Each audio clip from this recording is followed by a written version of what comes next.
Hello. Hello ആ hello കേൾക്കുന്നുണ്ടോ? കേൾക്കാം. അത് ലിയാഖത്തീരല്ലേ? അതെ. ഞാന് ഒരു ചെറിയ സംശയം ചോദിക്കാനായിരുന്നു. ഉം. ഞാനിങ്ങനെ ഇസ്ലാമിനെ കുറിച്ച് ഇങ്ങനെ പഠിച്ചുകൊണ്ടിരിക്കുന്ന ആളായിരുന്നു. ഉം. അപ്പൊ അതിന് ഒരു സംശയങ്ങൾ ഇങ്ങനെ വന്നപ്പോ അങ്ങനെ ചോദിക്കണു എന്നുള്ളത് കാര്യമായിട്ട് പറയാണ്. ഉം.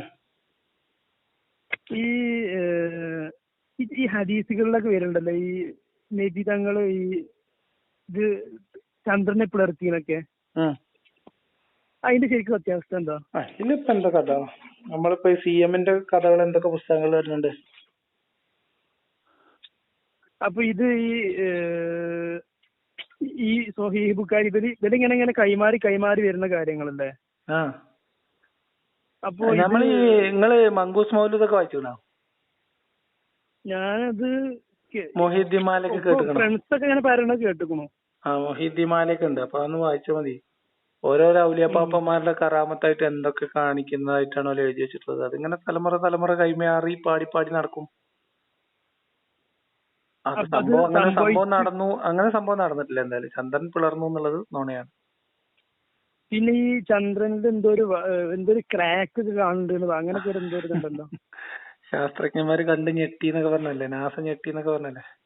അങ്ങനെ എന്തോ ഉണ്ടല്ലോ. അത് അപ്പൊ അങ്ങനെ സംഗതി ഇല്ലാന്നാണോ നിങ്ങളുടെ അഭിപ്രായത്തില്? അങ്ങനെ സംഭവം ഇല്ല. എന്റെ അഭിപ്രായത്തിലല്ല, അങ്ങനെ സംഭവം നടന്നിട്ടില്ല. അപ്പൊ ഈ സ്വഹീഹ് ബുഖാരിന്റെ ഈ ചരിത്രങ്ങളൊക്കെ ഇങ്ങനെ കേട്ട് നോക്കുമ്പോ ജീവിതത്തിൽ ഇന്നേ വരെ എന്താ കളവ് പറയുക, അതല്ലാതെ തെറ്റുകൾ ചെയ്തിട്ടില്ല. അതിപ്പോ നമ്മളൊരു നേതാവ് ഉണ്ടായിന്ന് വിചാരിച്ചോ. ഇപ്പൊ പുതിയ കാലത്ത് ഒരു നേതാവ് ഉണ്ടായി. ഇപ്പോ ഉദാഹരണത്തിന് ഇനിയിപ്പോ പിണറായി വിജയനോ അല്ലെങ്കിൽ നമ്മളെ ഇപ്പോഴുള്ള നേതാക്കന്മാരെ എടുക്കുക. പിണറായി വിജയനോ അല്ലെങ്കിൽ നരേന്ദ്രമോദിയോ. ഇപ്പൊ നരേന്ദ്രമോദി ഈ രാജ്യത്തിന്റെ വലിയ രാജാവായി കുറെ കാലം കൂടി ഒരു 10-50 കൊല്ലൊക്കെ ഭരിച്ചു എന്ന് വിചാരിക്കുക. ഒരു 10-25 കൊല്ലം കൂടിയാണ് ഭരിച്ചു എന്ന് വിചാരിക്കുക, ഫോർ എക്സാമ്പിൾ. ആ ഭരണത്തിനൊരു തുടർച്ച ഉണ്ടായി കഴിഞ്ഞാല് നരേന്ദ്രമോദിയെ കുറിച്ച്, അയാളുടെ ചെറുപ്പത്തെ കുറിച്ചും ബാല്യത്തെ കുറിച്ചും ഒക്കെ ഉണ്ടാവുന്ന കഥകൾ എങ്ങനെയാ? അത് നമ്മൾ എഴുതുന്നതല്ലേ. ഒരു മനുഷ്യന് ഇതൊരു ലോജിക്കലായിട്ട് സാധിക്കുന്ന കാര്യമല്ല. ഒന്ന്, മുഹമ്മദ് നബി എന്നല്ല, ഏതൊരു മനുഷ്യനെ കുറിച്ചും ഇന്നത്തെ ഇത്രയും സാങ്കേതിക വിദ്യകളുള്ള കാലത്ത് പോലും നമുക്കൊരു മനുഷ്യൻ ജീവിതത്തിൽ എല്ലാ ദിവസവും എന്തൊക്കെ ചെയ്തില്ല എന്ന് പ്രൂവ് ചെയ്യാനൊന്നും കഴിയൂല. കഴിയോ? ഇല്ലല്ലോ. മനസ്സിലായി? മുഹമ്മദ് നബിക്ക് 40 വയസ്സിന് മുതലാണ് കഥ തുടങ്ങുന്നത്.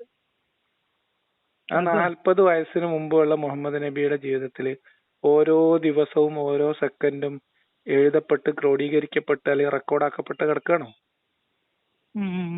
ഇല്ലല്ലോ. മക്കം ഫത്ഹിന് ശേഷം, അപ്പൊ ഈ 40 കൊല്ലത്തെ മുഹമ്മദ് നബിയുടെ ചരിത്രം അവ്യക്തമാണ്. അതിനുശേഷം 40 കൊല്ലത്തിന് ശേഷം മുഹമ്മദിന് അധികാരം കിട്ടിയതിന് ശേഷം മുഹമ്മദിന്റെ അധീനതയിലാവുകയാണ് ഈ പ്രദേശം മൊത്തം, അല്ലെ? അബൂ സുഫിയാൻ ഉൾപ്പെടെ വാളിന്റെ വധഭീഷണിന്റെ മുമ്പിലാണെങ്കിൽ ഇസ്ലാം സ്വീകരിക്കുന്നത്.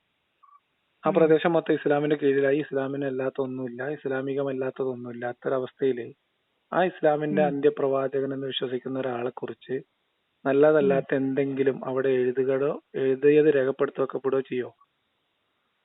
നമ്മളെ നാട്ടില് ഇപ്പൊ ഉള്ള സർക്കാർ ചരിത്രം തിരുത്തുന്നു എന്ന് ആക്ഷേപം നമുക്കില്ലേ? എന്തിനാ ചരിത്രം തിരുത്തുന്നത്?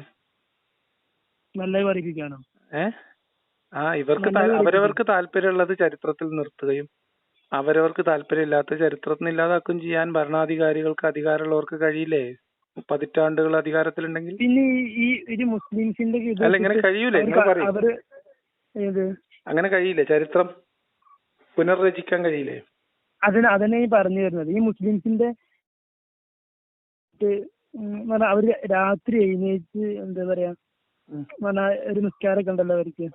രാത്രി 3 മണിക്കും 2 മണിക്കും നീച്ച് ഒന്നെടുത്ത് ആ സമയത്ത് എന്തൊരു തഹജ്ജുദ് അങ്ങനെ നിസ്കരിച്ച് ഈ കള്ള് ഒഴിവാക്കിയിട്ട്, പിന്നെ അതുപോലെ ആ ജീവിതത്തിലുള്ള സുഖങ്ങളൊക്കെ ഒഴിവാക്കിയിട്ട് ഇങ്ങനെ റിസ്ക് എടുത്ത് ഇങ്ങനെ ജീവിച്ചേണ്ട ആവശ്യങ്ങൾ അങ്ങനെ വരുമോ? അങ്ങനത്തെവർക്ക് ഇങ്ങനത്തെ അന്ധവിശ്വാസങ്ങൾ ഇങ്ങനെ കൊണ്ടുവരണം എന്നുള്ളൊരു മൈൻഡ് സെറ്റ് വരുമോ? എന്ത് മനസ്സിലായില്ല? നിങ്ങളെ പോയിന്റ് മനസ്സിലായില്ല. എന്ന് പറഞ്ഞാൽ ഈ മുസ്ലിംസിന്റെ കേസൊക്കെ എടുക്കുമ്പോൾ നമുക്ക് ഈ പറഞ്ഞ 2 കാര്യങ്ങൾ നമുക്കൊരു ക്ലാരിറ്റി വരുത്തി നോക്കാം. ഒന്ന്, ചന്ദ്രനെ പിളർത്തി എന്നുള്ളത് ചരിത്രപരമായോ ശാസ്ത്രീയമായിട്ടുള്ള ഏതെങ്കിലും തരത്തിലുള്ള ഒരു തെളിവും നിലവിൽ ഇതുവരെ ലഭിച്ചിട്ടില്ല. അതിന്റെ അടിസ്ഥാനത്തിൽ ചരിത്രപരമായിട്ട് ചന്ദ്രൻ എന്ന് പറഞ്ഞാൽ ആകാശത്ത് മാത്രം മീൻസ് മക്കാരിലെ 10 ആൾക്ക് മാത്രം കാണാവുന്ന ഒരു സാധനമല്ലല്ലോ, ഒരു പ്രതിഭാസമല്ലല്ലോ. പക്ഷെ അതിന്റെ ജസ്റ്റ് ഞാൻ ഇങ്ങനെ കേട്ടപ്പോ നമ്മളിവിടുന്ന് അത് പിളർന്നത് കണ്ടിട്ട് ഇവിടുന്ന് ഒരു രാജാവ് പോയി എന്ന് പറഞ്ഞല്ലേ? അതല്ല അത് അങ്ങനെ ഒരു ഇതുണ്ട്. പിന്നെ അതല്ലാതെ വേറെ കഥയിൽ തന്നെ അതിന്റെ ന്യൂനത ഉണ്ട്. അതല്ല വേറൊരു കാര്യം കൂടെ അവിടെ വരുന്നുണ്ട് അതിന്റെ ഒപ്പം. ഈ അന്നത്തെ കാലത്തുള്ള അന്ന് കുറെ കച്ചവട സംഘങ്ങളാണല്ലോ പലർക്കും ഇങ്ങനെ തിരിക്കും ചാമക്കൊക്കെ.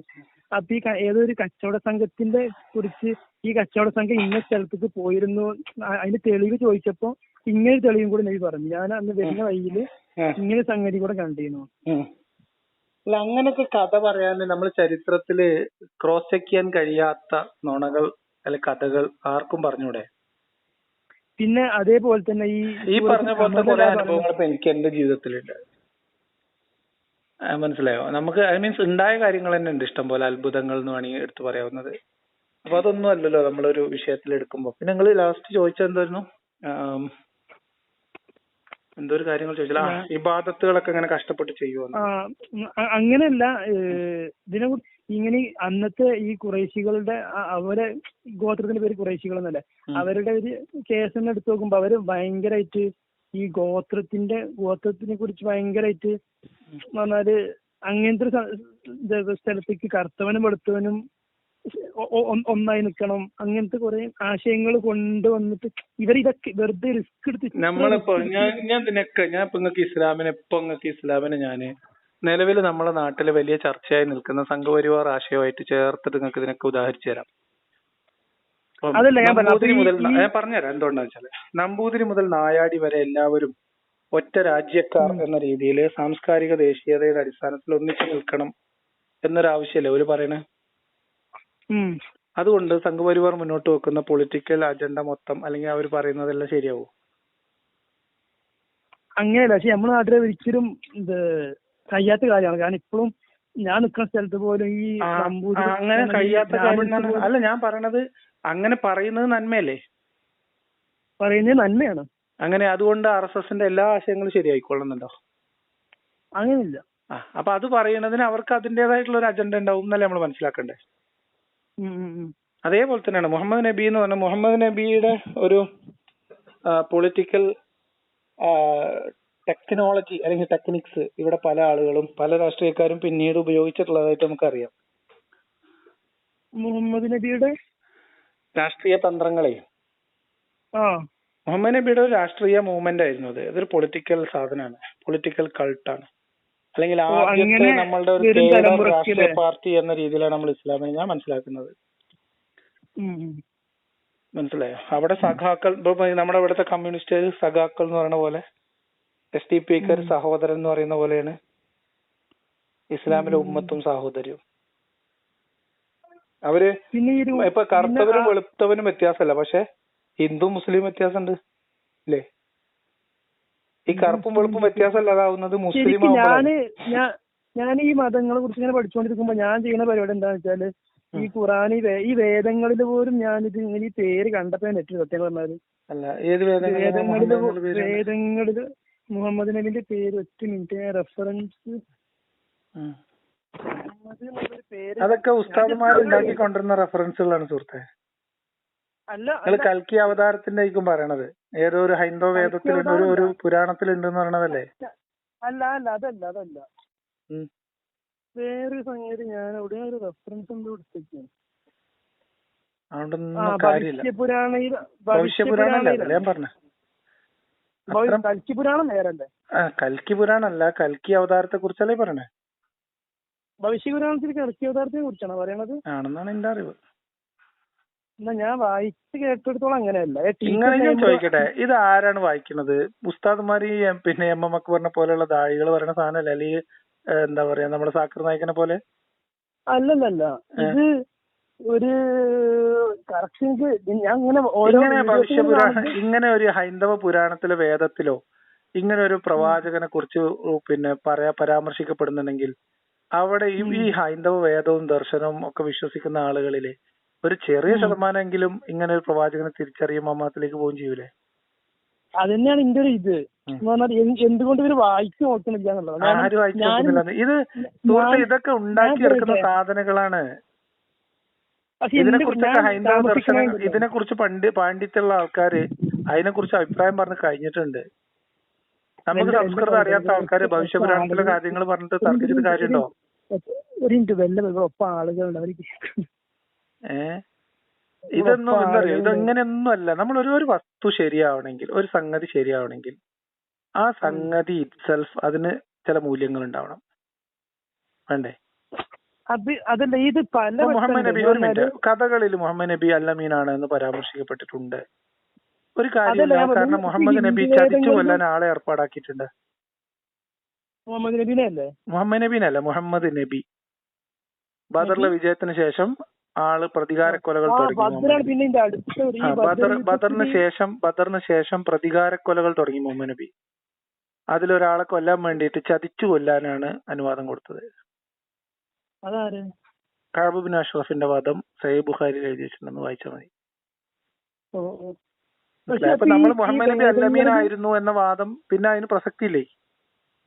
ആളെ ചതിച്ചു, ആശയപരമായിട്ട് തർക്കിക്കേണ്ട ഒരാളെ അല്ലെങ്കിൽ നിയമപരമായിട്ട് കൈകാര്യം ചെയ്യേണ്ട ഒരു വിഷയത്തെ ആളെ വിട്ട് ചതിച്ചു കൊല്ലുക, കൊട്ടേഷൻ കൊടുത്ത് കൊല്ലുക എന്ന് പറയുന്ന ആള് പിന്നെ അയാൾ ജീവിതത്തിൽ ഒരിക്കൽ പോലും നുണ പറഞ്ഞിട്ടില്ല എന്ന ഒരു പഴങ്കഥക്ക് ഒരു പ്രസക്തിയില്ല. മനസ്സിലായോ? അങ്ങനെയാണ് മനസ്സിലാക്കേണ്ടത്.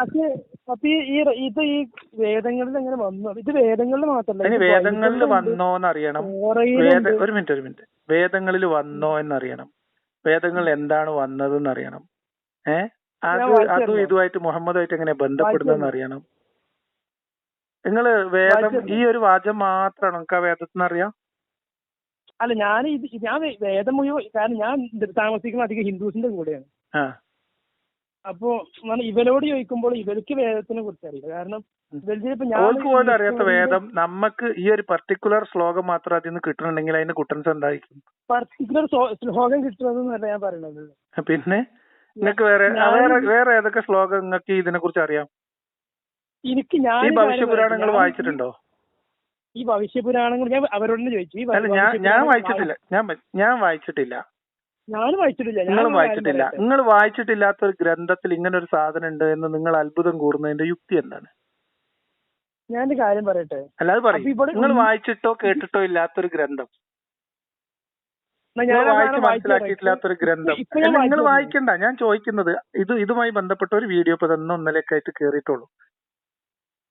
ഞാൻ സംസാരിക്കുന്ന ഒരു വീഡിയോ. ഞാൻ പറയണത് ഇങ്ങനത്തെ ഒരു സാധനം നിങ്ങൾ ആ ഗ്രന്ഥം വായിച്ചിട്ടില്ല, ആ ഗ്രന്ഥം എന്താണെന്ന് അറിയില്ല, അതിൽ എന്തിനെ കുറിച്ചാ പരാമർശിക്കുന്നതെന്നോ ആര് എഴുതിയതാണെന്നോ ഏത് കാലഘട്ടത്തിൽ ഉണ്ടാക്കിയാണോ, ഔറംഗസീബ് ഉണ്ടാക്കിയതാണോ, നമുക്കതൊന്നും അറിയില്ലല്ലോ. ഇല്ലാത്തൊരു കാര്യം. ബൈബിളിൽ വന്നതോ അതോ അങ്ങനെയാണോ? ഏത് ബൈബിളിൽ മുഹമ്മദിനെ കുറിച്ച് പരാമർശമുള്ളത്? Song of സോളമനിലുണ്ടല്ലോ. എന്താ സോളമനിലുണ്ട്? ഒരാൾ വരാനുണ്ട് എന്ന് പറയണതോ? ഒരാൾ വരാനുണ്ട് പേര് പറയണ്ടല്ലോ. എന്ത് പേര് പറയുന്നത്? അങ്ങനെ മുഹമ്മദ് അങ്ങനെ എന്തോ ഇതുണ്ട്. അതിപ്പോ ബൈബിളിൽ അള്ളാഹു എന്ന് ദൈവത്തിന് പറയുന്നില്ലേ? അതാണ് ഞാൻ പറഞ്ഞത്. കാരണം ഈ ബൈബിളിൽ യാഹുവ എന്ന് മാറ്റിയിട്ട് അറബിക് ബൈബിളുകളിൽ അള്ളാഹു എന്ന് പേര് വന്നതിനൊരു രാഷ്ട്രീയ ചരിത്രമുണ്ട്. മനസ്സിലാക്കിയാൽ എന്റെ അത്ഭുതം തീരും. ഒരു പേരല്ല, അതറിയോ? അള്ളാഹു എന്നുള്ളത് ഒരു ദൈവത്തിന് പറയുന്ന പേര് തന്നെയാണ്. അള്ളാഹു എന്നുള്ളത് ദൈവം എന്നുള്ളതിന്റെ അറബിക് വേർഡാണ്. എന്നിട്ട് അങ്ങനെയാണ്. അങ്ങനെയാണെങ്കിൽ ആരാ മുസ്ലിം? നിങ്ങൾ പറയും. ഹിന്ദു കൺസെപ്റ്റ് പ്രകാരം ഒരു യഥാർത്ഥ ഹിന്ദുവും യഥാർത്ഥ ക്രിസ്ത്യനും മുസ്ലിമാണെന്നാ. അപ്പൊ പിന്നെ ഇവരെന്തിനാ പേര് വേറെ വേറെ ഇടുന്നെ? അതന്നെയാണ് ഞാൻ പറഞ്ഞത്. നിങ്ങള് പിന്നെ എന്താ പറയാ, എക്സിറ്റ് ഡോറിന്റെ തൊട്ട് പുറകിലുണ്ട്. എക്സിറ്റ് ഡോറിന്റെ അടുത്ത് വരെ എത്തിയിട്ടുണ്ട്. എക്സിറ്റ് ഡോറിന്റെ അടുത്ത് വരെ എത്തിക്കണോ? നിങ്ങൾ പുറത്തോട്ടുള്ള വഴിയില് ബഹുദൂരം സഞ്ചരിച്ചു കഴിഞ്ഞു. ഇങ്ങനെ ചിന്തിക്കുന്നതോട് കൂടി നിങ്ങൾ ഇസ്ലാമിന്ന് പുറത്താണ് സുഹൃത്തെ. ഒന്നര മനസ്സിലായി പറയണത് എന്താ അറിയോ? അപ്പൊ ഇതെങ്ങനെ ബൈബിളിലും തോറയിലും വേദങ്ങളിലും? ഇല്ല, ഞാൻ ഇതൊന്നും വായിച്ച അത്ഭുതം കയറില്ല. ഞാൻ ബൈബിള് ഒരു 3-4 ആവർത്തിയൊക്കെ വായിച്ചിട്ടുണ്ട്. എന്റെ അടുത്ത് പഴയ ബൈബിള് കുറെ കാലമായിട്ട് അതിൽ ബൈബിൾ ഉണ്ടായില്ല. ഞാൻ ഇപ്പൊ പുതിയ ബൈബിള് വീണ്ടും വായിച്ചിട്ടുണ്ട്. ഇനിയും ഞാൻ വായിക്കാം. അതില് മുഹമ്മദിന്റെ പേരൊക്കെ ഉള്ളതായിട്ട് എനിക്കറിയില്ല കേട്ടോ. ഞാൻ റെഫറൻസ് ഞങ്ങളത് വായിച്ചോളി. ആ ബൈബിൾ എടുത്തവന് റെഫറൻസ് നമുക്ക് ഇപ്പൊ തന്നെ ഒന്ന് വായിച്ചു നോക്കാം. ഇപ്പൊ വെറുതെ മുഹമ്മദ് നബി അള്ളാഹുവിന്റെ ദൈവത്തിന്റെ പ്രവാചകനായിട്ട് വരും, നിങ്ങൾ അയാൾ അംഗീകരിക്കണം അനുസരിക്കണം എന്നൊക്കെ അതിനകത്ത് ഉണ്ടെങ്കിൽ നമുക്കൊന്ന് നോക്കാലോ. ബൈബിൾ നോക്കിയാൽ ബൈബിളിന്റെ അകത്തുണ്ട്, അടുത്ത് പറഞ്ഞോ. സോങ് ഓഫ് സോളമൻ എടുത്തോളി. സോങ് ഓഫ് സോളമനാ? Chapter 5 verse 16. ഒരു മിനിറ്റ് അതൊന്ന് തുറക്കട്ടെ. ഇത് മാത്രല്ല, പിന്നെ ജോണിലും പറയുന്നുണ്ട്. ഇന്ന് എടുക്കട്ടെ ഞാൻ. ഒന്നാമത്തെ പഴയ നിയമല്ലേ ആദ്യത്തെ? പഴയ നിയമം. പഴയ നിയമത്തിൽ സോങ് ഓഫ് സോളമനോ? സോങ് ഓഫ് സോളമൻ ആണെന്നുണ്ടെങ്കിൽ ഞാന് ബൈബിളും തോറയും വേദവും പുരാണവും എല്ലാം തരാം. അല്ല അതൊന്നും എനിക്ക് കുഴപ്പമില്ല. ഞാൻ ചോദിക്കണത് ബൈബിൾ ഇപ്പൊ നമുക്ക് കരുതാം. ബൈബിൾ എന്ന് പറഞ്ഞാല് നമുക്ക് എനിക്ക് നിങ്ങൾക്കൊക്കെ വായിച്ച് മനസ്സിലാക്കാൻ ഇപ്പൊ വലിയ പ്രയാസമില്ലാത്തൊരു ഗ്രന്ഥമാണ്. നമുക്ക് റെഫർ ചെയ്ത് നോക്കാം. ഈ പിന്നെ ഇങ്ങനെ ഒരു സാധനം ഈ വേദത്തിലുണ്ട് നിങ്ങളും ഞാനും പറയുന്നതിന്റെ ലോജിക്ക് എന്താ? നിങ്ങൾ ആ വേദം വായിച്ചിട്ടുണ്ടോ? ബൈബിൾ ഇപ്പൊ നമ്മൾ രണ്ടാമത്തെ വായിച്ചിട്ടുണ്ട്. അപ്പൊ നമുക്കത് ഇന്നോട് അവരെന്നെ എന്റെ റൂമിലുള്ള ഹിന്ദുസിനെ പറഞ്ഞത്, ഇന്ന് വേദം വായിക്കാൻ തുടങ്ങി കഴിഞ്ഞാല് എനിക്ക് ഇന്ന് അതിന്റെ കോഴ്സ് കഴിഞ്ഞ് പോകുമ്പോൾ എനിക്ക് കംപ്ലീറ്റ് ചെയ്യാൻ പറ്റും. അത്രയും കുറെ ഉണ്ട്. അതിപ്പോ ഇസ്ലാമിന്റെ തഫ്സീർ എടുത്ത് വായിക്കാൻ തുടങ്ങിയാലോ? ഖുർആൻ തഫ്സീറും ഹദീസും അതിന്റെ ഷർഹും വായിക്കാൻ തുടങ്ങിയാലോ? അങ്ങനെ തന്നെയാണ്. അതിലിപ്പോ എന്താ അത്ഭുതം? അതിലിപ്പോ എന്താ വ്യത്യാസം എന്താ? അതിലെന്താ അത്ഭുതം നോക്കിയാ? അതുപോലെ അങ്ങനെ പറയണില്ല അത്ഭുതം അല്ലാന്ന്. കാരണം മനുഷ്യന്മാർ ഇങ്ങനെ എഴുതിക്കൊണ്ടേയിരിക്കല്ലേ. ഒരു പേര് ഇവിടെ വന്ന് വരുന്നതിൽ അത്ഭുതമില്ലേ? ഏതാ പേര്? ഇനിയും അതിലും അത്ഭുതപ്പെടാതിരിക്കാനുള്ള ഓപ്ഷൻസ് ഒക്കെ ഉണ്ട്. അതിൽ അത്ഭുതം വരണ്ട. കാരണം തുറന്നു. സോങ് ഓഫ് സോളമൻ 986 പറഞ്ഞോ, എടുത്തു. സോങ് ഓഫ് സോളമന്റെ ചാപ്റ്റർ 5 വേഴ്സ് 16. ഉത്തമഗീതം ചാപ്റ്റർ 5 വേഴ്സ് 16. അതെന്താ പറഞ്ഞത്? അവന്റെ വായി ഏറ്റവും മധുരമുള്ളത്, അവന്റെ സർവാംഗ സുന്ദരൻ തന്നെ. ഏറ്റവും മധുരമുള്ളത് എന്നുള്ളതുണ്ടല്ലോ, ഇത് നിങ്ങൾ കറക്റ്റ് അറാമിക്ക് ട്രാൻസ്ലേറ്റ് ചെയ്ത് കഴിഞ്ഞാല് ഇതിന്റെ അർത്ഥം മുഹമ്മദ് എന്നാണ്. പിന്നെ ഒരു ഇന്നുണ്ട്, പറയട്ടെ. സുഹൃത്ത് എങ്ങനെയാണ് ഒരു കാര്യത്തിൽ തെളിവുകൊണ്ടിരുന്നത്? ഞാൻ പറയട്ടെ. അല്ല ഇങ്ങനെയാണോ തെളിവുകൊണ്ടിരുന്നത്? ഇപ്പൊ നമ്മളെ ഭൂമിയുടെ ആകൃതി ഗോളാകൃതി പ്രവചിച്ചിട്ടുണ്ട് എന്ന് പറയാൻ പറഞ്ഞത് പിന്നെ എന്താണ്? ഒട്ടകമുട്ടയുടെ ആകൃതിയെ കുറിച്ചാണ്. ഒട്ടകപ്പക്ഷി മുട്ടയിടാൻ വേണ്ടി നിലമൊരുക്കാൻ വേണ്ടി എങ്ങനെ ഇതിലെങ്ങനെ എനിക്കറിയില്ല. നിങ്ങൾ എവിടുന്ന അറാമിക്കിൽ മുഹമ്മദ് എന്ന് കണ്ടത്? അല്ല എന്റെ അടുത്തുള്ള ബൈബിളിൽ ഇംഗ്ലീഷും മലയാളം ഉണ്ട്. എനിക്ക് അറാമിക്കിൽ ബൈബിൾ വായിക്കാൻ അറിയില്ല. നിങ്ങൾ എവിടുന്ന വായിച്ചത്? ഞാനിത് വായിച്ചത് വീഡിയോസ്. ഏത് വീഡിയോ? അഹമ്മദ് ദീദാത്തിന്റെ സാക്കിർ നായിക്കിന്റെ എം അക്ബറിന്റെയും വീഡിയോയില് ഓലാണോ അറാമിക് ബൈബിൾ എന്ന് ക്ലാസ് എടുക്കേണ്ടത്? മനുഷ്യൻ ആരോ ആയിക്കോട്ടെ. നിങ്ങൾ പറയും നിങ്ങൾ അറാമിക് വായിച്ചിട്ടുണ്ടോ? ഞാൻ അത് വായിച്ചിട്ടില്ല, അതുകൊണ്ട് ഞാൻ ചോദിക്കുന്നത്. ഞാൻ ബൈബിൾ പലതവണ വായിച്ചത് മുഹമ്മദ് എന്നുള്ള നിങ്ങൾ എന്നോട് പറഞ്ഞെന്താ? ഒരു മിനിറ്റ് സുഹൃത്തെ, ഒരു മിനിറ്റ്. നിങ്ങൾ എന്നോട് പറഞ്ഞത് മുഹമ്മദ് നബിയുടെ പേരുണ്ട്. പേരുണ്ട്, നിങ്ങൾ ഫുള്ളാക്കാൻ അയക്കണത്. നിങ്ങൾ അറാമിക് എടുക്കുക, അറാമിക് നിങ്ങൾ എവിടുന്നാണ് ഇത് ഉറപ്പിച്ചത്? അഹമ്മദ് ദീദാത്താണോ? പിന്നെ ഈ അഹമ്മദ് ദീദാത്ത് ഹീബ്രു ഇല്ലല്ലോ. നിങ്ങൾ അഹമ്മദ് ദീദാത്തിന്റെ വീഡിയോ എടുത്തരും. അഹമ്മദ് ദീദാത്തിന്റെ വീഡിയോ നിങ്ങൾക്ക് വിട്ടെന്നാ മതിയോ? മതി, ഇപ്പൊ വിട്ടോളൂ. ഞാൻ ഇപ്പൊ തന്നെ നോക്കാം എത്രാമത്തെ മിനിറ്റിലാന്ന് പറഞ്ഞോളൂ, നമുക്ക് കേൾക്കാം. ഇതൊക്കെ നമ്മൾ സാക്കിർ നായിക്കും എം അക്ബറും തള്ളുന്നത് കുറെ കേട്ടിട്ടുണ്ട്, മനസ്സിലായോ? ഞാൻ ഇത് കഴിഞ്ഞിട്ട് ഞാൻ എന്റെ ഭാഗമായിട്ട് റിസർച്ച് കഴിഞ്ഞിട്ട് നിങ്ങൾ അറാമിക്കിൽ മുഹമ്മദ് എന്നൊരു വാക്ക് അറാമിക് ഭാഷയിൽ തന്നെ ഇല്ല എന്നാണ് എന്റെ മനസ്സിലാക്കൽ കേട്ടോ. ഞാൻ ഇതിനെ കുറിച്ചുള്ള മറുപടി കൊടുക്കണം ഞാൻ കേട്ടില്ല. കാരണം മുഹമ്മദ് എന്നുള്ളത് ഒരു അറബിക് വേർഡ്. ഒരു മിനിറ്റ്. മുഹമ്മദ് എന്നുള്ളത് ഒരു അറബിക് വേർഡാണ് അല്ലേ? എനിക്കറിഞ്ഞൂടാ, ഞാൻ അത്ര അധികം. മുഹമ്മദ് എന്നുള്ളത് ഒരു അറബിക് വേർഡാണെന്ന് നിങ്ങൾക്ക് അറിയില്ല? ഞാൻ ഇങ്ങനെ കേട്ടുപോണു. എന്താ അറിയോ, ഈ മുഹമ്മദ് എന്നുള്ള പേര് അതിന്റെ മുന്നായിട്ടുള്ള ആളുകൾ ഇട്ടിട്ടില്ല എന്ന് ഞാൻ കേട്ടു. കാരണം അപ്പൊ അങ്ങനെയാണെങ്കിൽ ചിലപ്പോ ഇതിന്റെ ഉപ്പാനെ കുറിച്ച് പറഞ്ഞതായി. ഈ ബൈബിളിലുള്ളത് ചിലപ്പോ എന്റെ ഉപ്പാനെ കുറിച്ചായിരിക്കും പറഞ്ഞിട്ടുണ്ടാവുക. എന്റെ വാപ്പാനെ കുറിച്ച്. അതിന്റെ ബാക്കി അല്ലെന്ന് എന്താ വായിക്കാം, ഞാൻ വായിക്കാം, നമുക്ക് നോക്കാം, വായിച്ചു നോക്കാം. ഈ മുഹമ്മദ് അവന്റെ വായി ഏറ്റവും മധുരമുള്ളത്, അവൻ സർവാംഗ സുന്ദരൻ തന്നെ. ഇത് എന്റെ വാപ്പാനെ കുറിച്ച് തന്നെയാണ്, ഉറപ്പാണ്. നല്ല സുന്ദരനായിരുന്നു, മധുരതരമായി മാത്രം സംസാരിച്ചിരുന്ന, എല്ലാ മനുഷ്യരോടും ദയയും സ്നേഹവും മാത്രം വിചാരിച്ചിരുന്ന ഒരാളാണ്. പേര് മുഹമ്മദും ആണ്. അപ്പൊ ഇത് എന്റെ വാപ്പാനെ കുറിച്ചാണ്, മുഹമ്മദ് നബിനെ കുറിച്ചല്ല. നിങ്ങളെ വാപ്പാന്റെ പേര് എന്റെ വാപ്പാന്റെ പേര് മുഹമ്മദ് ആണ്. ആയിക്കോട്ടെ, ഞാൻ അല്ലാതെ പറയുന്നില്ല. ഞാൻ പറയുന്നത് എന്താന്ന് വെച്ചാല് അവര് ഓരോ ഇതിന് ശേഷവും ഈ ബഹുമാനം, നമ്മളിപ്പോ ഈ ഇംഗ്ലീഷിലൊക്കെ അവരെന്നുള്ളതിനൊരു വീന്ന് പറഞ്ഞാൽ ഒരു എന്താ പറയാ, ആർന്ന് കൂട്ടുമല്ലോ നമ്മള്. ഇതേ ആർന്ന് പറയുമ്പോ അവര് ഒരു ബഹുമാനമായിട്ടില്ല നമ്മള് പറയാം. You are you B C അങ്ങനെയൊക്കെ നമ്മൾ ചോദിക്കുക, നിങ്ങളാണോ എന്നൊക്കെ. ആ ഒരു ഇതിനെ അവരുടെ ഇതിന് ഇന്നാ ചേർത്തി കൊടുക്കുന്നത്. അതുകൊണ്ട് അവര് ദൈവത്തിന് വിളിക്കുമ്പോ ഇലോഹ് എന്നുള്ളത് ഇലോഹിം എന്നാ പറയാ. അപ്പൊ ഇതിവിടെ മുഹമ്മദ് എന്നുള്ളത് മുഹമ്മദിൻ ഉണ്ട്. അപ്പൊ ഇതിന്റെ അർത്ഥം ഒരു കറക്റ്റ് മുഹമ്മദിന് എന്തായാലും അറാമിക്കിൽ വരാൻ സാധ്യത ഇല്ല എന്നാണ് എന്റെ മനസ്സിലാക്കൽ. ഞാൻ ആ ഒരു മിനിറ്റ് വീഡിയോ. സുഹൃത്തെ, എന്തിനാണ് ഇങ്ങനെ കഷ്ടപ്പെടുന്നത്? മുഹമ്മദ് എന്ന് പറയുന്ന ഒരു മനുഷ്യൻ, അറേബ്യയിൽ ജീവിച്ചൊരു മനുഷ്യൻ, അവകാശവാദവുമായി വന്ന് അദ്ദേഹം ഇവിടെ സമർത്ഥിച്ച് ഇവിടെ എഴുതി വെച്ച ഒരു ഗ്രന്ഥവും ഇവിടെ പഠിപ്പിച്ച് ഇവിടെ ഉണ്ടാക്കിയെടുത്ത ഒരു നിയമവും ഒരു മതവും ഇല്ലേ? അത് എങ്ങനെയാണ് മനുഷ്യന്റെ ജീവിതത്തിൽ ബാധിക്കുന്നത്? അതെങ്ങനെയാണ് മനുഷ്യരുടെ ജീവിതത്തിൽ ഇടപെടുന്നത്?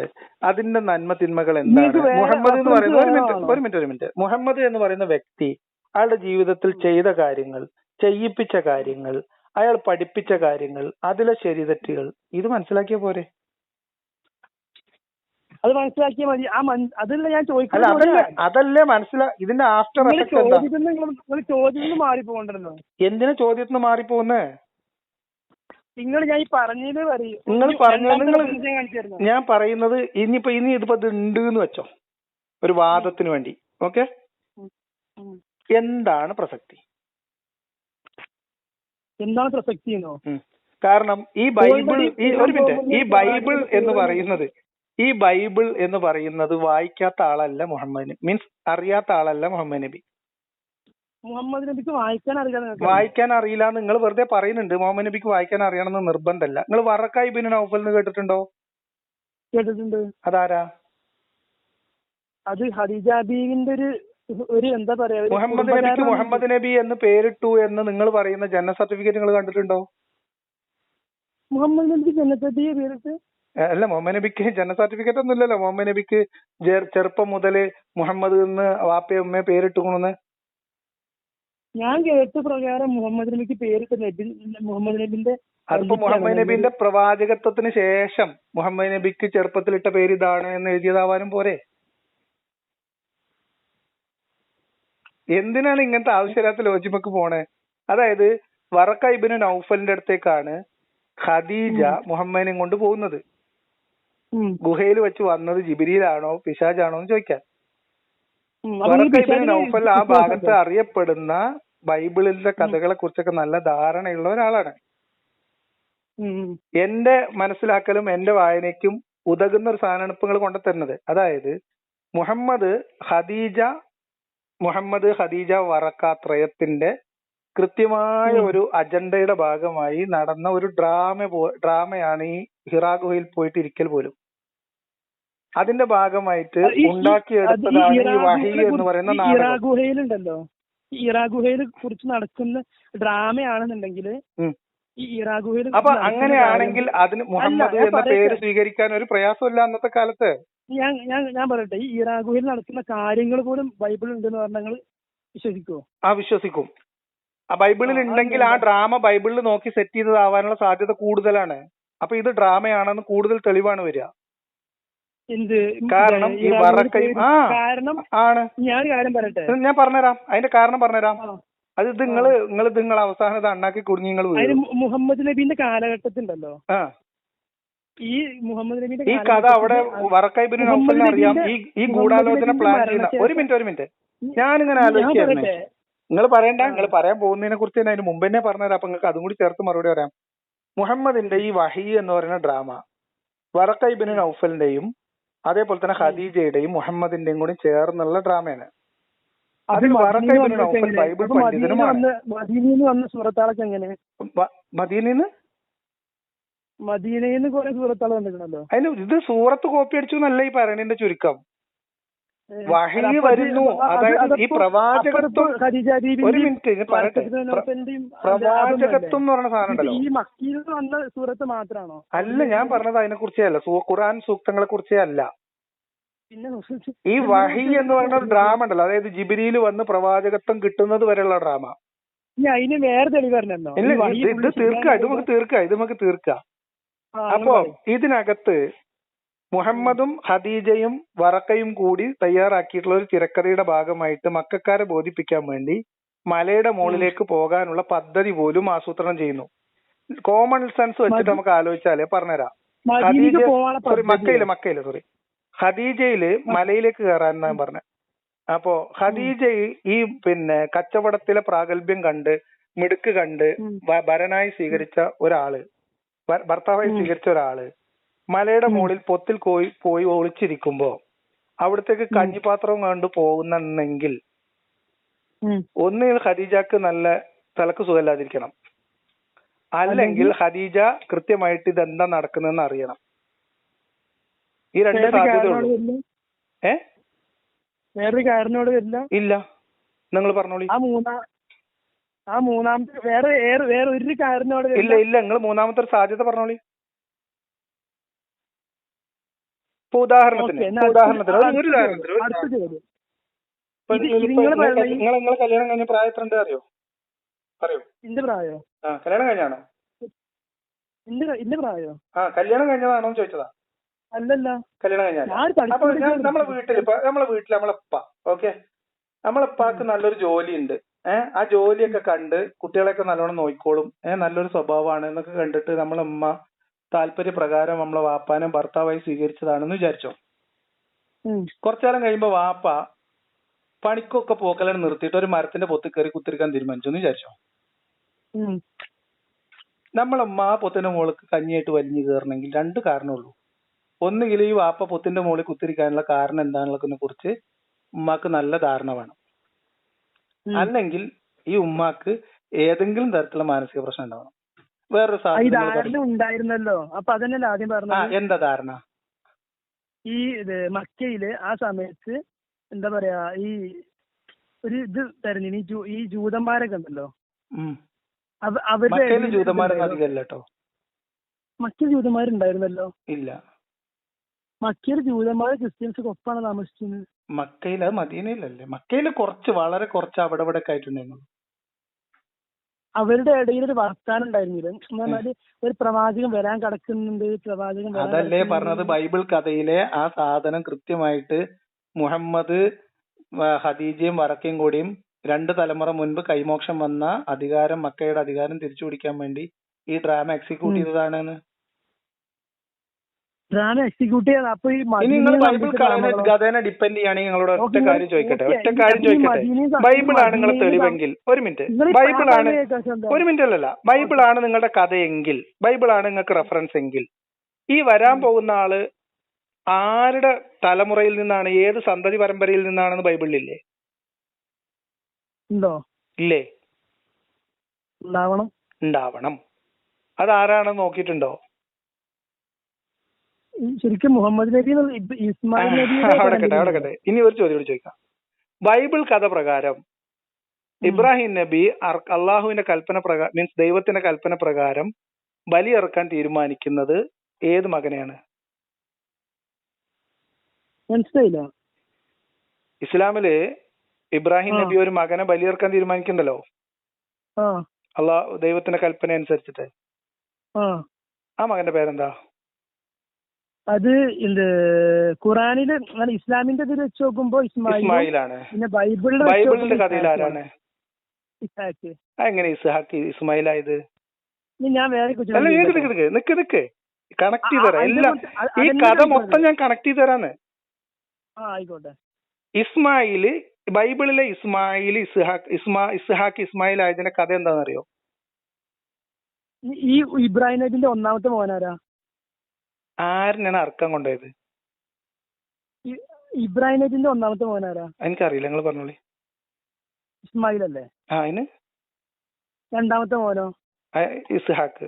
അപ്പൊ നിങ്ങൾ കോമൺ സെൻസ് വെച്ച് നോക്കുകയാണെന്നുണ്ടെങ്കിൽ അതിന് ബൈബിളിൽ പേര് തന്നെ പറയുന്നുണ്ടേ. അല്ല, ഇത്രയും കാലം പ്രാർത്ഥിച്ച് ഇത്രയും കാലം എല്ലാ ഇങ്ങനെ ഈ എത്ര നിങ്ങൾ ഇപ്പൊ ബൈബിളത്തെ കഥ വിട്ട് കോമൺ സെൻസിൽ പോകുന്നതിന്റെ ലോജിക്ക് എന്താ? അല്ല അല്ല അല്ല നിങ്ങൾ എന്തിനാ ബൈബിളത്തെ കഥ ഉപേക്ഷിക്കുന്ന? Bible തള്ളരുത്, Bible തള്ളരുത്. ഞാൻ പറഞ്ഞുതരാം. അതായത് വറക്ക മുഹമ്മദ് ഖദീജ ത്രയത്തിന്റെ ഗൂഢാലോചനയിലൂടെ ഒരു മിനിറ്റ് ബൈബിളിൽ മുൻ പ്രവചിച്ച പ്രവാചകനായിട്ട് മുഹമ്മദിനെ അവരോധിക്കാൻ വേണ്ടി നടത്തിയ ഡ്രാമയിൽ അതിനു വേണ്ടി നടത്തിയ ചെറിയൊരു തിരുത്തലാണ് എന്ത്? ഇസ്ഹാഖ് ഇസ്മായിൽ. അങ്ങനെയാണെന്നുണ്ടെങ്കിൽ ഈ ഒന്നാമത്തെ ജസ്റ്റ് ഈ ഒന്നാമത്തെ മകനെ ഇത്രയും കൂടെ അതിനെന്തിനാ നമ്മൾ ആലോചിക്കണം? നമ്മൾ കിതാബ് നോക്കി ബൈബിളിൽ നോക്കിയാ പോരെ, റെഫറൻസ് നോക്കിയാൽ പറയാനായിക്കത് പറഞ്ഞോളി. ഈ ഒന്നാമത്തെ മകനെ ഇത്രയും കാലം പ്രാർത്ഥിച്ച് ഇത്രയും കാലം ഇരുന്ന് അള്ളൊരു ഇത് കൊടുക്കുകയാണെന്നുണ്ടെങ്കിൽ ഇത് ഒന്നാമത്തെ മകനല്ല ചെയ്യേണ്ടത്. ദൈവത്തിന്റെ ലോജിക്കൊക്കെ നിങ്ങൾ ചോദിക്കാൻ പാടുണ്ടോ? അല്ല, ഇങ്ങനെ ആലോചിച്ച് നോക്കി. അല്ല, നമ്മൾ ലോജിക്കാണോ ദൈവത്തിന്റെ ലോജിക്ക്? അതാണ് ഞാൻ പറയുന്നത്. ദൈവത്തിന്റെ ലോജിക്ക് നിങ്ങൾക്ക് ദൈവത്തിന്റെ ലോജിക്ക് അല്ല, നിങ്ങൾക്ക് തോന്നുമ്പോ ഞാൻ ചോദിക്കട്ടെ, നിങ്ങൾ ഇത്ര നേരം ബൈബിളിൽ മുഹമ്മദ് എന്ന പേരിൽ എങ്ങനെ അത്ഭുതം ഒരു മഹാത്ഭുതമല്ല. ബൈബിൾ അതിന്റെ മുമ്പുള്ള സാധനമാണ്. അതന്നെ, മനസ്സിലായോ? ബൈബിൾ അതിന്റെ മുമ്പേ ഉള്ള സാധനമാണ്. ഈ നാടകത്തിന്റെ സൂത്രധാരനായിട്ടുള്ള വറക്കക്ക് കൃത്യമായിട്ട് ബൈബിളിനെ കുറിച്ച് ധാരണയുണ്ട്, പാണ്ഡിത്യമുണ്ട്. ഇനി ഞാൻ നേരത്തെ പറഞ്ഞ ഹിറാ ഗുഹയിലേക്ക് ചോറ് കൊണ്ടുപോയ ഖദീജാന്റെ ഇന്റൻഷനിൽ കാര്യങ്ങൾ ക്ലിയർ ആണ്. ഇനി അതും പോരാഞ്ഞിട്ട് ബൈബിളിലെ ഇസ്ഹാക്ക് ഖുർആനിലെത്തിയപ്പോ ഇസ്മായിൽ ആയതിന്റെ ഗുട്ടൻസും മുഹമ്മദ്, അതായത് അറബികൾ ഇസ്മായിലി വംശത്തിൽപ്പെട്ടതാണ് എന്നൊരു വിശ്വാസം അവിടെ ഉണ്ട്. അതുകൊണ്ട് ബൈബിളിൽ പറയപ്പെട്ട ഈ പ്രവാചകനാണ് ഇയാൾ എന്ന് വരുത്തി തീർക്കാനുള്ള ഡ്രാമ സെറ്റ് ചെയ്യുമ്പോൾ സ്വാഭാവികമായിട്ടും ബൈബിൾ കഥയിലെ ബലിയറപ്പിന്റെ കഥയിൽ പറഞ്ഞ ഇസ്ഹാക്ക് ഇസ്മായിലായിട്ട് ഇവിടെ മാറണം. അപ്പോഴേ ഇബ്രാഹിമായിട്ട് കണക്ട് ചെയ്യാൻ പറ്റുള്ളൂ. നിങ്ങൾ പറഞ്ഞു വരുന്നത് ഒന്നാമത്തെ മകന് ഞാൻ ഒന്നാമത്തെ രണ്ടാമത്തെ ഞാൻ ബൈബിളിൽ പറഞ്ഞ കഥ അനുസരിച്ച് ഞാൻ പറഞ്ഞു. നിങ്ങൾ ബൈബിൾ തെളിവ് കൊടുന്നു, ഞാൻ ബൈബിളിൽ നിന്ന് മുഹമ്മദിന്റെ ഡ്രാമയാണെന്ന് തെളിവ്. ഈ ബൈബിൾ എന്നുള്ള സാധനം എന്താ അറിയോ? അത് മനുഷ്യന്മാരെ എഴുതിണ്ടാക്കിയതായിരിക്കും. മനുഷ്യന്മാരെ എഴുതിണ്ടാക്കിയത് ആരൊക്കെയാണ്? അപ്പൊ നിങ്ങൾ എന്തിനാണ് അപ്പൊ നിങ്ങളെ തെളിവ് ബൈബിൾ കൊണ്ടുവന്നത്? ഞാനാണോ? അല്ല ഈ എഴുതിണ്ടാക്കിയ ഞാൻ ചോദിക്കട്ടെ, ഞാൻ എന്നെ സംബന്ധിച്ച് ഞങ്ങളോട് പറയണത് മുഹമ്മദിന്റെ ഇപ്പൊ ഞാൻ ഒരു ഉദാഹരണം അല്ല, ഞാൻ ബൈബിളിന്റെ വക്താവല്ല സുഹൃത്തെ. നിങ്ങളാണ് മാറി മാറി പോകുന്നത്. ഞാൻ ബൈബിളിന്റെ വക്താവല്ല. നിങ്ങൾ ബൈബിളിൽ നിന്ന് ഉദ്ധരിച്ച് എന്നെ ഞെട്ടിക്കാൻ ശ്രമിച്ചപ്പോ ഞാൻ ബൈബിൾ കയ്യിലെടുത്തു, ഇത്രേ ഉള്ളൂ. ഞെട്ടിക്കാൻ ശ്രമിച്ചതല്ല. ഞാനൊരു കാര്യം പറയട്ടെ, സത്യം പറഞ്ഞാൽ ഇപ്പൊ നോക്കൂ, ഇതിനകത്ത് അത്ഭുതമില്ല എന്ന് ഏത് കോമൺ സെൻസിനും മനസ്സിലാവൂലേ? എന്ത് അത്ഭുതമാണ് ഇതിനകത്തുള്ളത്? ബൈബിൾ പണ്ഡിതനായിട്ടുള്ള വറക്ക നിങ്ങൾക്ക് ഇവിടെ കോമൺ സെൻസ് യൂസ് ചെയ്യാം. ഞാൻ എല്ലായിടത്തും കോമൺ സെൻസ് യൂസ് ചെയ്യും. ഞാൻ എല്ലാ കഥകളിലും കോമൺ സെൻസ് യൂസ് ചെയ്യണ്ടല്ലോ. ഈ ഒരു കഥയിൽ മാത്രം യൂസ് ചെയ്ത് നോക്കി. നിങ്ങൾ ഖദീജ മലയുടെ മോൾക്ക് ഇത് പോയതിൽ മാത്രം കോമൺ സെൻസ് പറഞ്ഞു. നിങ്ങൾ പ്ലേറ്റ് മാറ്റി പോകണം. ഞാൻ എവിടെ പ്ലേറ്റ് മാറ്റിയില്ല. ആരെ പ്ലേറ്റ് മാറ്റിയത്? എല്ലാ കഥയിലും കോമൺ സെൻസ് യൂസ് ചെയ്യണ്ടല്ലോ. ഞാൻ എല്ലാത്തിലും കോമൺ സെൻസ് യൂസ് ചെയ്യും. യൂസ് ചെയ്യണ്ടല്ലേ? ഈ കഥയിൽ നിങ്ങൾ അതുപോലെ ജസ്റ്റ് ഒന്ന് കോമൺ സെൻസ് അപ്ലൈ ചെയ്ത് നോക്കി. എന്ത്? ഈ കഥ പറഞ്ഞു കഴിഞ്ഞിട്ട് അടുത്ത കാര്യം പറയാം. ഓക്കെ, നിങ്ങൾ പറഞ്ഞോളി. ഈ ഇബ്രാഹിം നബിന്റെ ഒന്നാമത്തെ മോനാരാ? എനിക്കറിയില്ല, നിങ്ങൾ പറഞ്ഞോളി. ഓക്കെ, ഇസ്മായിൽ നബി. രണ്ടാമത്തെ മോനാരാ? നിങ്ങൾ പറഞ്ഞോളൂ, ഒക്കെ നിങ്ങൾ പറഞ്ഞോളി. അപ്പൊ നിങ്ങൾ കോമൺ സെൻസ് യൂസ് ചെയ്ത് നിങ്ങൾ പറഞ്ഞോളി. നിങ്ങൾ പോയിന്റ് കംപ്ലീറ്റ് ചെയ്തോളി. ഇസ്ഹാഖ് നബി രണ്ടാമത്തെ മോനെ. അപ്പൊ നിങ്ങൾ പറഞ്ഞ് വരുന്ന എന്താന്ന് വെച്ചാല് ഒന്നാമത്തെ പുത്രൻ ജനിച്ചു കഴിഞ്ഞു. പിന്നെ രണ്ടാമത്തെ പുത്രന് വേണ്ടി ഇബ്രാഹിം നബി ഇത്ര നേരം പ്രാർത്ഥിച്ച് അങ്ങനെ ദൈവം ഒരു മകനെ കൊടുത്ത് എന്നിട്ട് ഈ മകനെ ദൈവം അറക്കാൻ പറഞ്ഞിട്ട് എന്നിട്ട് ഇങ്ങനത്തെ ഈ പരമ്പരയിൽ കൂടെയാണ് അവരുണ്ടായതും മറ്റേ ഇസ്മായിൽ നബീന്റെ പരമ്പരയിൽ കൂടെയാണ് ഇവരുണ്ടായതും. ഇതാണ് നിങ്ങൾ കോമൺ സെൻസ്? ഞാൻ കോമൺ സെൻസ് അല്ല ഞാൻ പറഞ്ഞത്. അപ്പൊ കോമൺ സെൻസ് പഠിച്ചില്ലേ സുഹൃത്തെ? നിങ്ങൾ ബൈബിളാണ് ഞാൻ ബൈബിളിൽ കോമൺ സെൻസ് ഉപയോഗിക്കാൻ പറഞ്ഞപ്പോ നിങ്ങൾ പറഞ്ഞു കോമൺ സെൻസ് അല്ല നമ്മൾ ഉപയോഗിക്കേണ്ടത് എന്താണ്? ബൈബിളിലെ തെളിവാണ്. ആരാ അങ്ങനെ പറഞ്ഞു? നിങ്ങൾ എന്താ പറഞ്ഞത്? നിങ്ങളിപ്പോ മുഹമ്മദ് പൊക്കി നിങ്ങൾ ബൈബിളിൽ ഞാൻ പറഞ്ഞുതരാം. നിങ്ങൾ ഒന്ന് ചുരുക്കി പറഞ്ഞുതരാം. നിങ്ങൾ ആകെ ബേജാറായിക്കാണ്. മുഹമ്മദ് ഞാൻ പറയട്ടെ പറയട്ടെ. ആ എന്റെ പോയിന്റ് ഞാൻ നിങ്ങളോട് ആദ്യമേ പറയുന്നുണ്ട്. അതായത് ഈ ബൈബിളും ഈ ഖുർആനും ഈ തോറയും ഒക്കെ മനുഷ്യന്മാരുണ്ടാക്കിയ സാധനങ്ങളാണ്. ഓക്കെ, ബൈബിളിലെ കഥാപാത്രങ്ങൾ പോലും ഭാവന കഥകളാണ്. ആ ഭാവന കഥകളുടെ തേരിലേറിയിട്ടാണ് മുഹമ്മദ് തന്റെ പ്രവാചകത്വം സ്ഥാപിക്കുന്നത്. അപ്പൊ അവിടെ മുഹമ്മദിന്റെ ഞാൻ പറയട്ടെ. അപ്പം ബൈബിളിൽ ഇപ്പം ഇസ്രായേലിയർ എന്ന് പറയുന്ന ദൈവം തെരഞ്ഞെടുത്ത ഇസ്രായേലി സന്തതി പരമ്പര എന്ന് പറയുന്നത് ഇസ്ഹാക്കിന്റെ പരമ്പരയാണ് എന്നത് ബൈബിളിൽ സ്പഷ്ടമായിട്ട് എഴുതി വെച്ചിട്ടില്ലേ? ഇല്ലേ? ഇസ്ഹാക്ക്, യാക്കോബ് അങ്ങനെയല്ലേ വരുന്നത്? അല്ല, ഉണ്ട്, ഞാൻ കണ്ടിട്ടുണ്ട്, ഉണ്ട്. അപ്പൊ ഞാൻ പറയുന്നത് ഈ കഥയിൽ നിന്ന് ഇപ്പൊ നിങ്ങൾ ഈ പറയുന്ന പിന്തുടർച്ചക്കാരന് അടുത്ത ആള് വരുന്നത് ഇസ്രായേലി പാരമ്പര്യത്തിലായിരിക്കും എന്ന കാര്യത്തിൽ ബൈബിളിൽ തെളിവുണ്ടല്ലോ. ഉണ്ട്. മുഹമ്മദ് നബി ഇസ്രായേലി പരമ്പരയിലുള്ള ആളാണോ? മുഹമ്മദ് നബി ഇസ്രായേലി പരമ്പരയിലുള്ള ആളാണോ? ആണ്. ബൈബിളിലുണ്ട്. ആ ബൈബിളിലുള്ള ആ വാദം നിങ്ങൾ അംഗീകരിക്കുന്നുണ്ടോ? അല്ല, ഞാൻ നിങ്ങളെ പോലെ ബൈബിളിന്റെ വാദത്തിന് തെളിവായിട്ട് കൊണ്ടു നടക്കുന്ന ആളല്ല. നിങ്ങളവിടെ ഇടങ്ങേറാവണ്ട. നിങ്ങൾക്ക് ബൈബിളിൽ നിന്ന് തെളിവ് കൊണ്ടുവരുമ്പോ ഒരു മിനിറ്റ്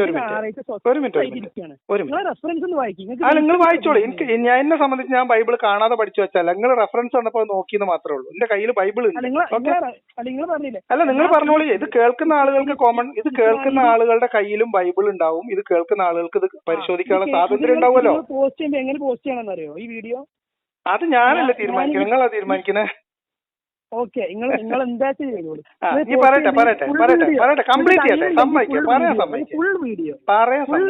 ഞാൻ ഒരു വീഡിയോയും എഡിറ്റ് ചെയ്യാറില്ല കേട്ടോ. ഒരു വീഡിയോ എഡിറ്റ് ചെയ്യാറില്ല. കോൾ പുറത്തു വിടുമ്പോ പൂർണ്ണമായിട്ടാണ് വിടുക. കോള് പുറത്തു വിടുമ്പോ ഒരു മിനിറ്റ് കോള് പുറത്തു വിടുമ്പോ പൂർണ്ണമായിട്ടാണ് വിടുക. ഇവിടെ APEK സുന്നീസ് പിന്നെ പരിപാടിയല്ല ഇവിടെ നടക്കണേ. ഇനി പറയണത് കേട്ടോ. ബൈബിൾ കഥയില് ഒരു പ്രവാചകൻ വരാനുണ്ടെന്നും ആ പ്രവാചകന്റെ പേര് ബൈബിളിൽ, അതായത് മുഹമ്മദ് നബിയുടെ പേര് പഴയ തോറയിൽ പോലും തെളിവുണ്ട് എന്ന് പറയുന്നതിന്റെ അത്ഭുതം കൊണ്ടല്ലേ ഇപ്പൊ നിങ്ങൾ എന്റെ അടുത്ത് വന്നത്? ആ അത്ഭുതത്തിന്റെ പിരിയാണ് ഇപ്പൊ ഞാൻ അയച്ചു കൈ തന്നത്. ഇത് ഞാനോ നിങ്ങളോ മാത്രം, ഒരു മിനിറ്റ്, ഞാനോ നിങ്ങളോ പറഞ്ഞു തീർക്കട്ടെ സുഹൃത്തെ, ഞാൻ പറഞ്ഞു തീർക്കട്ടെ എന്നിട്ട് നിങ്ങൾ പറഞ്ഞോ. ഈ രണ്ട് സംഭവങ്ങളും എടുക്കാൻ വേണ്ടി നിങ്ങൾ കൊണ്ടുവന്നത് ഒരു കഥ. ആ കഥയിൽ ആ വരാനുള്ള ആളെ കുറിച്ച് അതിൽ പ്രത്യേകിച്ച് അത്ഭുതപ്പെടാനില്ല എന്നും അത് വറക്കയും ഖദീജയും മുഹമ്മദും അറിഞ്ഞുകൊണ്ട് ഈ പ്രവചനം കൂടി കണക്കിലെടുത്തുകൊണ്ട് നടത്തിയിട്ടുള്ള ഡ്രാമയാണിതെന്ന് സ്വാഭാവികമായിട്ട് സംശയിക്കാനുള്ള എല്ലാ സാധ്യതയും ഉണ്ട് എന്നും ഞാൻ തെളിവിന്റെ അടിസ്ഥാനത്തിൽ പറഞ്ഞു വെക്കുമ്പോ പറയട്ടെ സുഹൃത്തെ, നിങ്ങൾ ഇങ്ങനെ അസ്വസ്ഥനായാലും എങ്ങനെ? ഒരു കാര്യം പറഞ്ഞു പൂർത്തീകരിക്കട്ടെ. ഓക്കെ, അപ്പൊ അതിൽ ഒന്നാമത്തെ അത്ഭുതത്തിന് അവിടെ സ്കോപ്പ് ഇല്ല, ഒന്നാമത്തെ കാര്യം.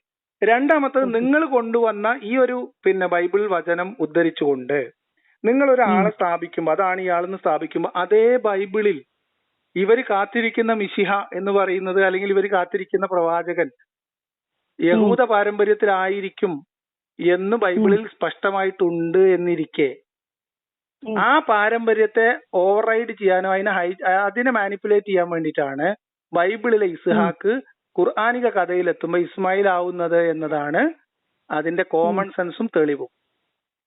കോമൺ സെൻസ് മാത്രം നിങ്ങൾക്ക് തോന്നുമ്പോ കോമൺ സെൻസും തോന്നുമ്പോ തെളിവല്ല, രണ്ടും കൂടിയും കൂട്ടി ആലോചിച്ച് ഇത് കേൾക്കുന്ന ആർക്കും പരിശോധിക്കാവുന്ന ഒരു കാര്യമാണിത്.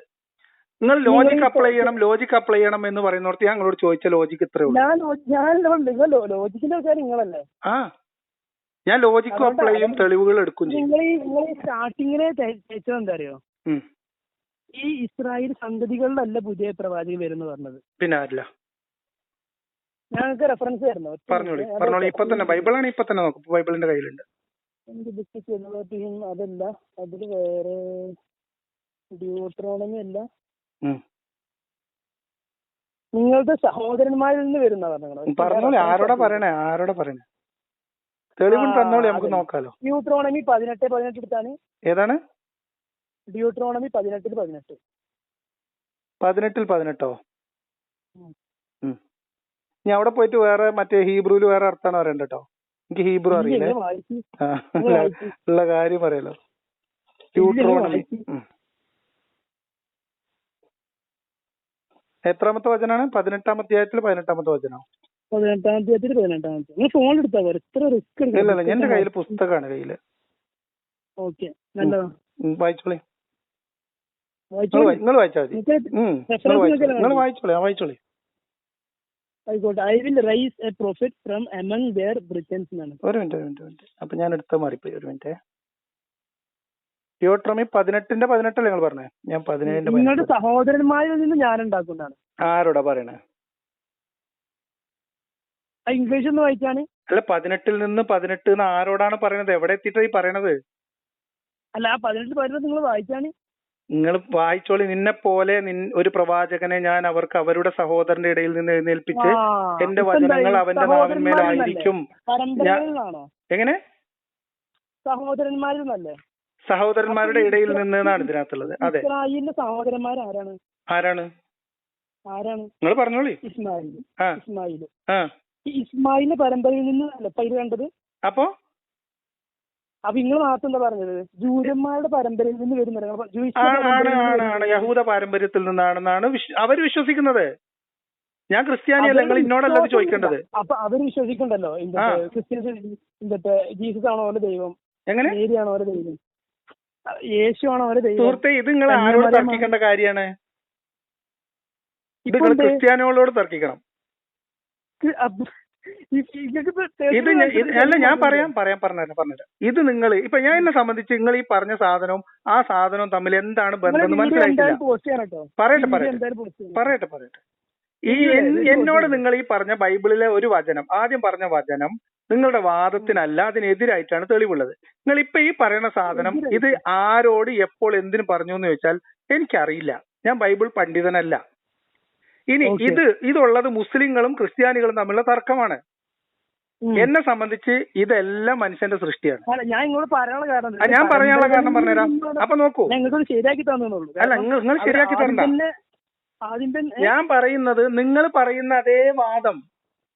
ഇപ്പൊ ബൈബിളിനെ കുറിച്ച് വിശ്വാസികളും ക്രിസ്ത്യാനികൾക്കൊരു വാദം ഉണ്ടല്ലോ, അല്ലെ? ഖുർആനെ കുറിച്ച് നിങ്ങൾക്കൊരു വാദം ഉണ്ടാവും.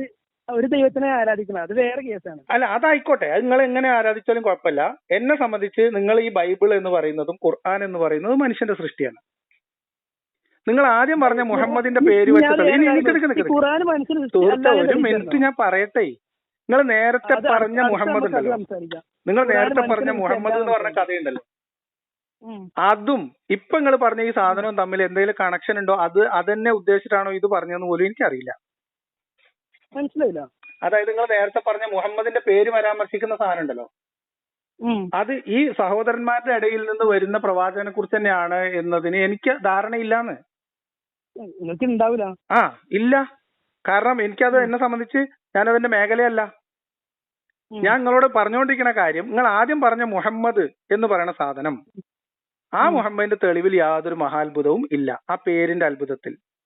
പിന്നെ നിങ്ങൾ ഹൈന്ദവ പുരാണത്തെ കുറിച്ച് പറയാറുണ്ട്. അതിനെക്കുറിച്ച് നമ്മുടെ എന്താണ് ആ സ്വാമിയുടെ പേര്,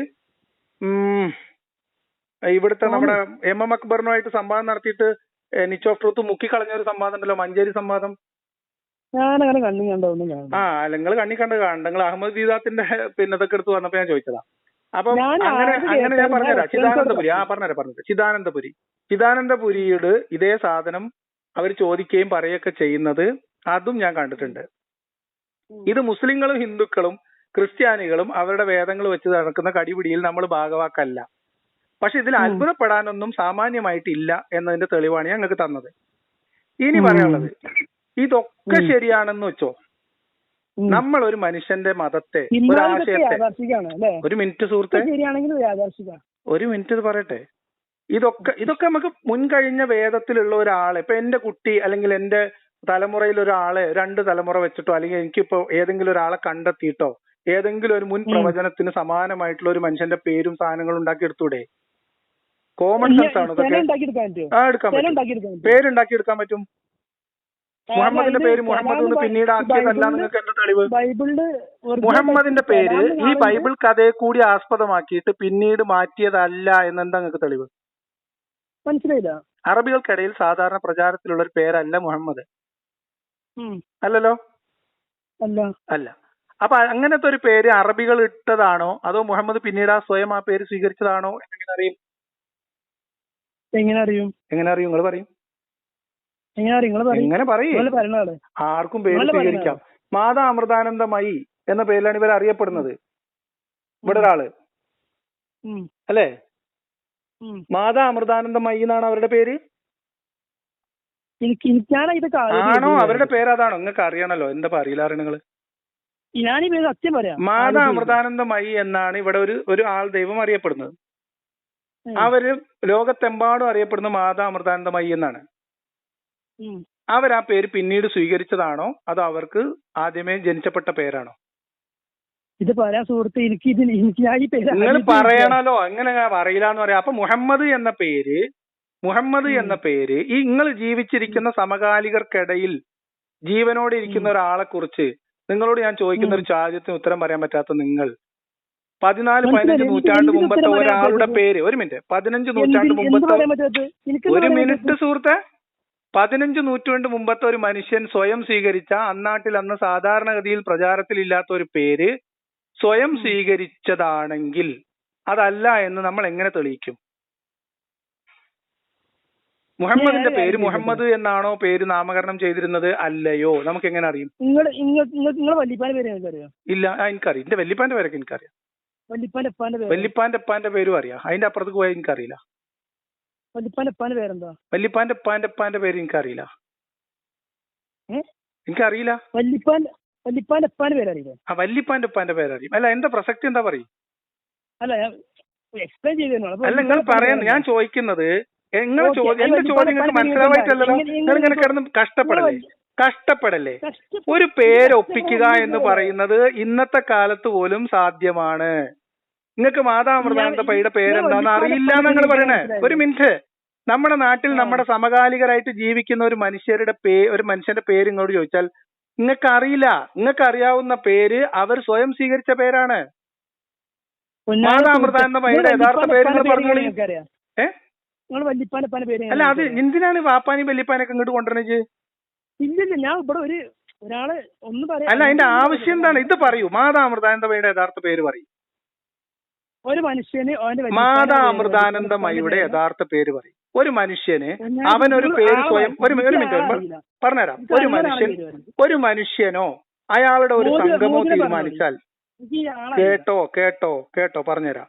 ഒരു മനുഷ്യൻ ഒരു ഗൂഢാലോചനയുടെ ഭാഗമായിട്ട്, ഒരു പദ്ധതിയുടെ ഭാഗമായിട്ട് അയാളുടെ യഥാർത്ഥ പേര് മറച്ചു വെച്ച് ഒരു പേര് സ്വയം സ്വീകരിക്കാൻ തീരുമാനിച്ചാൽ, ആ പേരിൽ പ്രശസ്തനാവാൻ തീരുമാനിച്ചാൽ, എല്ലാ ടെക്നോളജിയുള്ള ഈ കാലത്ത് പോലും അത് സാധ്യമാണ്. എന്നിരിക്കെ മുഹമ്മദിന്റെ പേര് മുഹമ്മദ് ആയിരുന്നു എന്ന് നിങ്ങൾ എന്ത് തെളിവിന്റെ അടിസ്ഥാനത്തിലാണ് പറയണേ?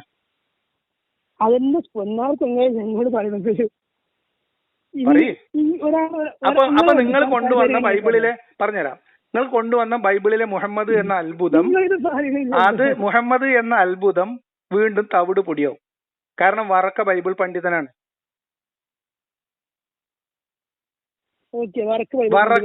വറക്കയാണ് മുഹമ്മദിന് പേര് നിർദ്ദേശിച്ചതെങ്കിലോ? ചാൻസ് ഉണ്ട്, കൂടുതലാണ്. ഇത് കേൾക്കുന്ന ആളുകൾ കോമൺ സെൻസ് ഉപയോഗിക്കുമല്ലോ, ബുദ്ധി ഉപയോഗിക്കുമല്ലോ. ഇത് കേൾക്കുന്ന ആളുകൾക്ക് വറക്ക എന്ന പേര് മുഹമ്മദിന് പിന്നീട്, കാരണം മുഹമ്മദിന്റെ സമകാലികരിൽ എഴുതപ്പെട്ട ഇസ്ലാമിക ചരിത്രത്തിൽ എവിടെയും അറബികൾക്കിടയിൽ മുഹമ്മദ് എന്ന് മറ്റൊരു പേരില്ല. എന്ന് പറഞ്ഞാൽ മുഹമ്മദ് എന്നൊരു പേര് അവിടെ ഒരു സാധാരണ സ്വീകരിക്കുന്ന പേരല്ല. അങ്ങനത്തെ ഒരു പേര് അബ്ദുള്ള എന്നും പറയട്ടെ. മുഹമ്മദിന് മുഹമ്മദ് എന്ന് പേരിട്ടത് ആരാണ്? ഒരു മിനിറ്റ്, എന്താണ്? ആണ്. അത് ഈ മുഹമ്മദിന്റെ എഫക്റ്റാണ്. അല്ല, അങ്ങനെയൊക്കെ വേണമെങ്കിൽ പറയാമെന്നാണ് ഞാൻ പറഞ്ഞത്. നിങ്ങൾ വേറെ വഴിയിലേക്ക് വലിച്ചു കൊണ്ടോണ്ട. ഞാൻ പറഞ്ഞുതരാം. കോമൺ സെൻസും ലോജിക്കും എനിക്ക് വേണ്ട. പറഞ്ഞുതരാം. മുഹമ്മദിന് മുഹമ്മദ് എന്ന് പേരിട്ടത് ആരാണെന്ന് നമ്മൾ പഠിച്ചത്? മുഹമ്മദിന് പേര് നിർദ്ദേശിച്ചത് ആരാണെന്നാണ് നമ്മൾ പഠിച്ചത്? വല്ലിപ്പ അബ്ദുൽ മുത്തലിബാണ്. അബ്ദുൽ മുത്തലിബിന്റെ മക്കൾക്കിട്ട പേരെന്തൊക്കെയാ നമുക്കറിയില്ലേ? അറിയില്ലേ? എനിക്ക് കുറച്ചൊക്കെ അറിയാം. ആ ഞാൻ ചോദിക്കാം, ഒരു പേര് ചോദിക്കാം. മുഹമ്മദ് നബിന്റെ വാപ്പാക്ക് പേരിട്ട് അബ്ദുൽ മുത്തലിബ് അല്ലേ? അത് അതിനെ കുറിച്ച് ഞാൻ പഠിച്ചിട്ടില്ല. സാധാരണഗതിയിൽ വാപ്പാരും വലിയപ്പാരും അല്ലേ പേരിടുക. എന്റെ കേസിലൊക്കെ കാക്കാരായിട്ടിരിക്കണം. അത് വിട്. ഞാൻ ചോദിക്കുന്നത് അബ്ദുള്ള എന്നാണ് മകന്റെ പേര്, അബ്ദുൽ ഉസ്സ എന്നാണ് വേറൊരു പേര്. അബ്ദുൽ ഉസ്സ എന്ന ആരുടെ പേരാ? അബ്ദുൽ ഉസ്സ. അബ്ദുൽ ഉസ്സ നല്ല കേട്ട പേര്, അത് ആരുടെ കേൾക്കൂല നിങ്ങള്. കാരണം എന്താ അറിയോ, അത് കേട്ട ഇസ്ലാമിന് കുറച്ച് ക്ഷീണമാണ്. കേൾക്കൂലല്ല, അല്ലാതെ നമുക്ക് പരിചയം ഉണ്ടാവില്ലാണ്, പെട്ടെന്ന് ഓർമ്മ വരൂല. ഞാൻ വേറൊരു പേര് പറഞ്ഞുതരാം, അപ്പൊ എനിക്ക് ഓർമ്മ വരും. അബൂലഹബ് എന്ന് കേട്ടിക്കണോ? അബൂലഹബിനെ കേട്ടോ? ആ, അബൂലഹബിന്റെ ശരിക്കുള്ള പേരെന്താ? അബൂലഹബിനെ ശരിക്കുള്ള ഞാൻ അബൂലഹബിനെ കേട്ടിട്ടുള്ളൂ. നിങ്ങൾ അബൂലഹബ് എന്ന് കേട്ടുള്ളൂ, അതാണ് പറഞ്ഞത്. അപ്പൊ പേര്, യഥാർത്ഥത്തിലുള്ള പേര് നമ്മൾ ആളുകൾ വിചാരിച്ചാൽ വേറെ പേര് വിളിക്കാം. അബ്ദുൽ ഉസയ അബൂലഹബ് എന്ന പേരിൽ മാത്രം ഖ്യാതി നേടുന്ന ഒരു അവസ്ഥയിൽ ഇസ്ലാമിന് കൊണ്ടുപോകാൻ പറ്റുമെങ്കിൽ മുഹമ്മദിന് വേറെ എന്തെങ്കിലും പേരായിരുന്നില്ല എന്ന് എന്താ ഉറപ്പ്?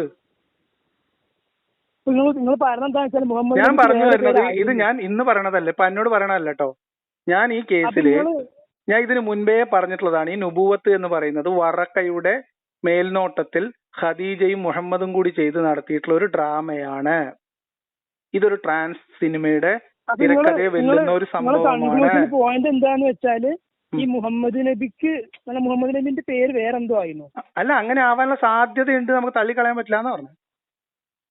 സാധ്യത ഞാൻ ഉറപ്പിച്ചല്ലോ സുഹൃത്തെ പറഞ്ഞത്.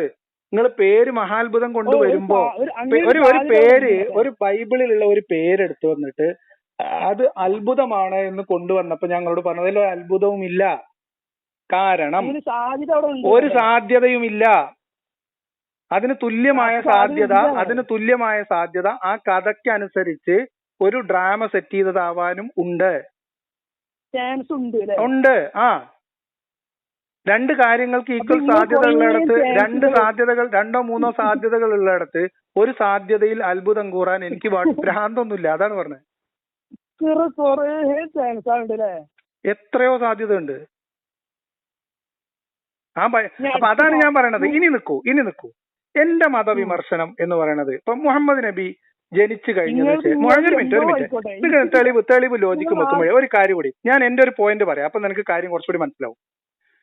അബ്ദുള്ള മരിച്ചതിന് ശേഷം ഏകദേശം 4 വർഷത്തിന് ശേഷമാണ് മുഹമ്മദ് ജനിച്ചത് എന്ന് നമുക്ക് ഇപ്പൊ നിങ്ങൾ ഈ മുഹമ്മദും അപ്പുറത്തെ തെളിവ് ഇപ്പുറത്തെ തെളിവ് എല്ലാം കൂടെ എടുത്തുകൊണ്ടൊന്ന് ഒപ്പിക്കുന്ന പോലെ ഒപ്പിച്ചാൽ അതിനേക്കാളും വ്യക്തമായിട്ട് നമുക്ക് ഇസ്ലാമിന്റെ ചരിത്രത്തിൽ നിന്ന് കിട്ടും. മുഹമ്മദ് അബ്ദുള്ള മരിച്ചതിന് ശേഷം 3 വർഷത്തിലധികം കഴിഞ്ഞു. 3 വർഷത്തിന് 4 വർഷത്തിന് ഇടയിൽ സമയം എടുത്തിട്ടാണ് മുഹമ്മദ് നബി ജനിച്ചത് എന്ന് നിങ്ങൾക്ക് ഇസ്ലാമിന്റെ ചരിത്രത്തിൽ തെളിവുണ്ട്. ഉണ്ട്. എന്നിട്ട് അപ്പൊ ആരാ മുഹമ്മദിന്റെ വാപ്പ? അല്ല, നിങ്ങൾ പറയ്. അങ്ങനെയാണെങ്കിൽ ആരായിരിക്കും പിതാവ്?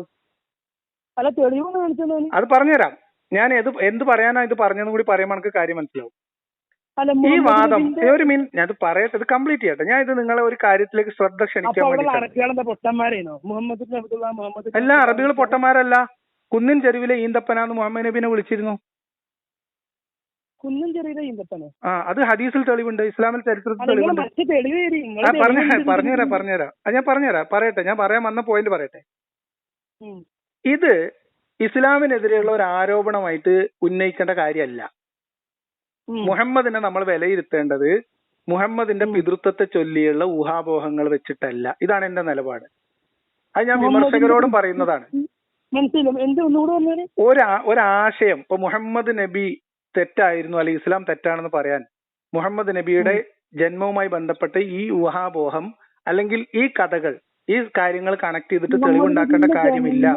ജനങ്ങളുമായി ബന്ധപ്പെട്ട ഈ കഥകളൊക്കെ മനസ്സിലായി.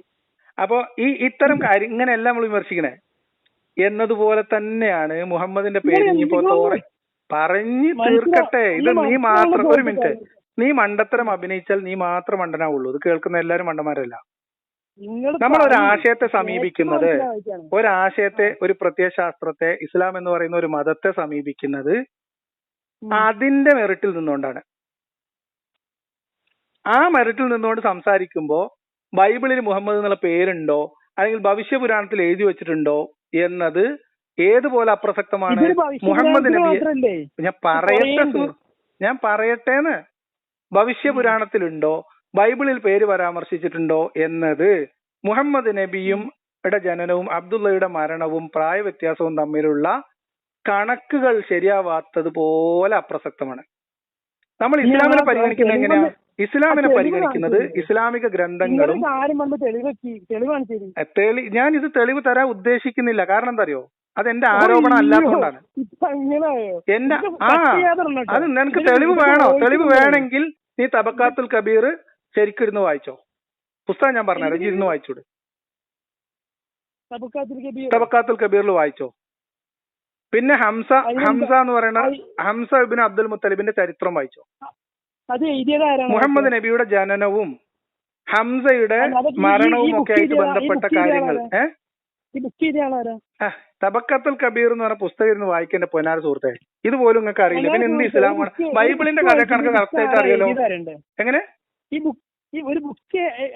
ഇബ്നു സഅദിന്റെ പുസ്തകം തബക്കാത്തുൽ കബീർ കണക്ക് അറിയായിട്ട് ചോദിക്കാണ്. ഞാൻ വിചാരിച്ചു തമാശ. ഇബ്നു സഅദിനെയും തള്ളുകയാണോ? അല്ല, ഇബ്നു സഅദിനെയും തള്ളുകയാണോ? അല്ല, എനിക്ക് ഞാൻ കേട്ടിട്ടില്ലട്ടോ. നിങ്ങൾ കേൾക്കാത്ത എന്തോരം കഥകളുണ്ട്. അപ്പൊ ഞാൻ പറഞ്ഞു വന്നെന്താന്ന്, ഒരു മിനിറ്റ്.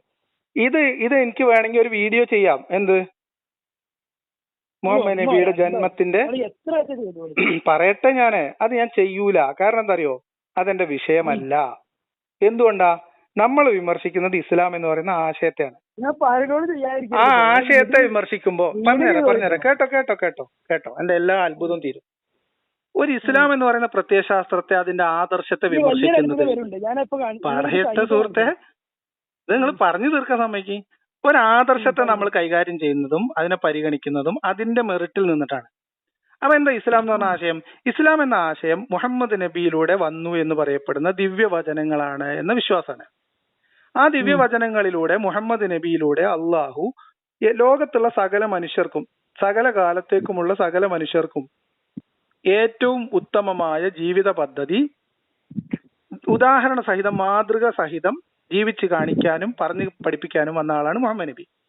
അതിന്റെ അടിസ്ഥാനത്തിൽ മുഹമ്മദ് നബി പൂർത്തീകരിച്ച മതമാണ് ഇസ്ലാം. ഇതല്ലേ ഇസ്ലാമിന്റെ അടിസ്ഥാന അവകാശവാദം? അങ്ങനെ നിൽക്കുമ്പോ ഈ മുഹമ്മദ് നബി മനുഷ്യർക്ക് ബാധകമാകുന്ന നിയമങ്ങൾ എന്ന രീതിയിൽ എഴുതി വെക്കപ്പെട്ട ഇസ്ലാമിക നിയമങ്ങളും ഇസ്ലാമിന്റെ രീതികളും ഈ പറയപ്പെടുന്ന എല്ലാ കാലത്തുള്ള എല്ലാ മനുഷ്യർക്കുമുള്ള ഏറ്റവും ഉത്തമ മാതൃകയായിട്ട് സ്വീകരിക്കാൻ പറ്റുന്നതാണോ അല്ലേ? മുഹമ്മദ് നബി ഈ പറയുന്നത് പോലെ, ഈ പറയപ്പെടുന്ന കഥകൾ പോലെ കാരുണ്യത്തിന്റെ പ്രതീകമായിരുന്നോ അല്ലേ? മാറിപ്പോയല്ലോ. അല്ല, ഞാൻ പറയട്ടെ. ഇതാണ് ഇസ്ലാമിക വിമർശനം. ഒരു മിനിറ്റ് സുഹൃത്തെ, ഇതാണ് ഇസ്ലാമിക വിമർശനം എന്ന രീതിയിൽ ഞാൻ ചെയ്തുകൊണ്ടിരിക്കുന്ന കാര്യം. അല്ലാതെ മുഹമ്മദ് നബി ജനിച്ചോ, വേറെ ആരെങ്കിലും മരിച്ചോ, അയാളുടെ പേര് വേറെ കിതാബിലുണ്ടോ, അങ്ങനത്തെ നിങ്ങളുണ്ട്. ഞാൻ ചെയ്ത വീഡിയോകളിൽ നിന്ന് നിങ്ങൾ എന്നോട് ചോദിച്ചോളൂ. ഇപ്പൊ ബദർ ഞാൻ പറഞ്ഞ കാര്യമാണ്, അടിമത്തം ഞാൻ പറഞ്ഞ കാര്യമാണ്. അപ്പൊ ഈ ബദറിലുണ്ടല്ലോ, ഈ ബദറിൽ ഈ 1000-ഓളം വരുന്ന ആൾക്കാരുടെ 313 ആൾക്കാർ അതിൽ വലിയ നുണ, ഒന്നാമത്തെ നുണയല്ലേ അതുണ്ട്. ചാവേറുകളെ എല്ലാവർക്കും ഭയമായിരിക്കും. ഓ, അപ്പൊ നോണല്ല. ചാവേറുകൾ എല്ലാവർക്കും ഭയം ഉണ്ടാവും, സ്വാഭാവികല്ലേ? അല്ലേ? ബദറിൽ എന്തിനാ പിന്നെ പോയത്? അല്ല, ഈ 1000-ഓളം വരുന്ന ആളുകളോട് ഈ നോമ്പ് എടുത്ത് വരുന്ന ഈ എത്ര ആൾക്കാരാണ്? 313-ഓളം ആളുകൾ. ഈ 313 പേര് പോയത് എന്തിനായിരുന്നു?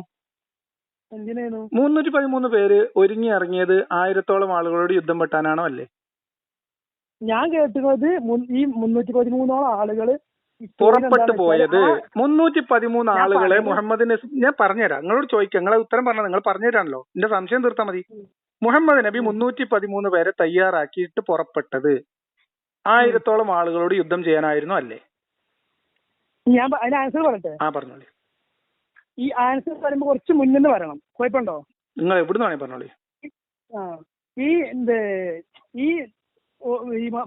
മക്കയിൽ നിന്ന് മദീനയ്ക്ക് ആളുകളുടെ ഇവര് ഒഴിവാക്കി, ഇവര് പാലായനം ചെയ്ത് പോയില്ലേ, ഇവരുള്ള സമ്പത്തും അവരെ സ്വർണ്ണവും പാത്രം എല്ലാം അവര് ഇട്ടല്ല പോയത് മക്കയില്. അപ്പോ ഈ ഗോത്രം അവിടെ മദീനയിൽ എത്തിയിട്ട് അന്നത്തെ ഞാനൊരു ഇത് കേട്ടതാണ്, ഒരു ആളെ നിങ്ങൾ വായിച്ചത് പറയും, നിങ്ങൾക്ക് ബോധ്യമുള്ളത് പറയും. അല്ല ഞാൻ നിങ്ങൾ പരിഹാസനാവരുത് എന്നാണ് ഞാൻ പറയാം. പരിഹാസനല്ല. അപ്പൊ ഈ നിങ്ങൾ പറയുന്ന കഥ, അതായത് മുഹമ്മദ് നബിയുടെ കൂടെ ഉണ്ടായിരുന്ന ആളുകൾ അവരുടെ സമ്പത്തുകൾ അവിടെ ഉപേക്ഷിച്ചു പോയി എന്നും പോയിരുന്നു. പറയട്ടെ അവരുടെ സമ്പത്ത് ഉപേക്ഷിച്ചു പോയിരുന്നു എന്നും ആ സമ്പത്ത് മക്കാർ കൈക്കലാക്കിയിരുന്നു എന്നും. ഒരു മിനിറ്റ്, അല്ലല്ല പറയട്ടെ, ഞാൻ ചോദിക്കട്ടെ. എനിക്ക് ആൻസർ പറയുമ്പോൾ അതിന് കൃത്യത വേണം. നിങ്ങൾ ഇത് പറഞ്ഞതിനൊരു കാര്യം ചോദിക്കാനേ, ഒരു ക്ലാരിറ്റിക്ക് വേണ്ടിയിട്ടാണ് സുഹൃത്ത്. നിങ്ങൾ ഇങ്ങനെ എന്താ ഇങ്ങനെ ഇപ്പൊ നിങ്ങൾ ഈ പറഞ്ഞ അത്രയും ഭാഗത്തിന് വല്ല തെളിവുണ്ടോന്ന്? ഞാൻ ആൻസർ ഫുള്ള് പറഞ്ഞിട്ട് അല്ല, നിങ്ങളിപ്പോ ഈ പറഞ്ഞ വാദത്തിന് വല്ല തെളിവുണ്ടോന്ന്? ആളുകൾ അവിടെ സ്വത്ത് ഉപേക്ഷിച്ചു പോയി, അത് മക്കാർ കൈക്കലാക്കി എന്നുള്ളതിന് വല്ല തെളിവുണ്ടോന്ന് ചോദിച്ചത്. അപ്പൊ നിങ്ങൾ ഈ മുഹമ്മദ് നബിയുടെ പേര് മാറ്റിയായിരുന്നു ഇത്. അത് ഞാൻ ആരോപണമായിട്ട് പറഞ്ഞല്ല സുഹൃത്തെ, പോസിബിലിറ്റി പറഞ്ഞതാണ്. പോസിബിലിറ്റി ഞാൻ തെളിവുണ്ടാവുക. അപ്പൊ ഇവിടെ നമുക്ക് പോസിബിലിറ്റി പോസിബിലിറ്റിയാണ് നിങ്ങൾ പറയണത്. അത് പറഞ്ഞോളി, പോസിബിലിറ്റി പറഞ്ഞോളി. പോസിബിലിറ്റി അല്ല, പോസിബിലിറ്റിയാണ് നിങ്ങൾ പറഞ്ഞോളി. ഓക്കെ, ഞാൻ പറയട്ടെ. ഇവര് മക്കയില് അവരുടെ എല്ലാ സ്വത്തും ഒക്കെ സാധനമൊക്കെ ഉച്ചെറിഞ്ഞു പോയി മദീനയിലെത്തി. ആ വർഷം അബൂ സുഫിയാന് ഈ സാധനങ്ങൾ കുറെ സാധനങ്ങളും പൈസയും മറ്റേ ആയുധങ്ങളൊക്കെ കിടക്കുന്നുണ്ടല്ലോ അവരുടെ. ഈ സാധനം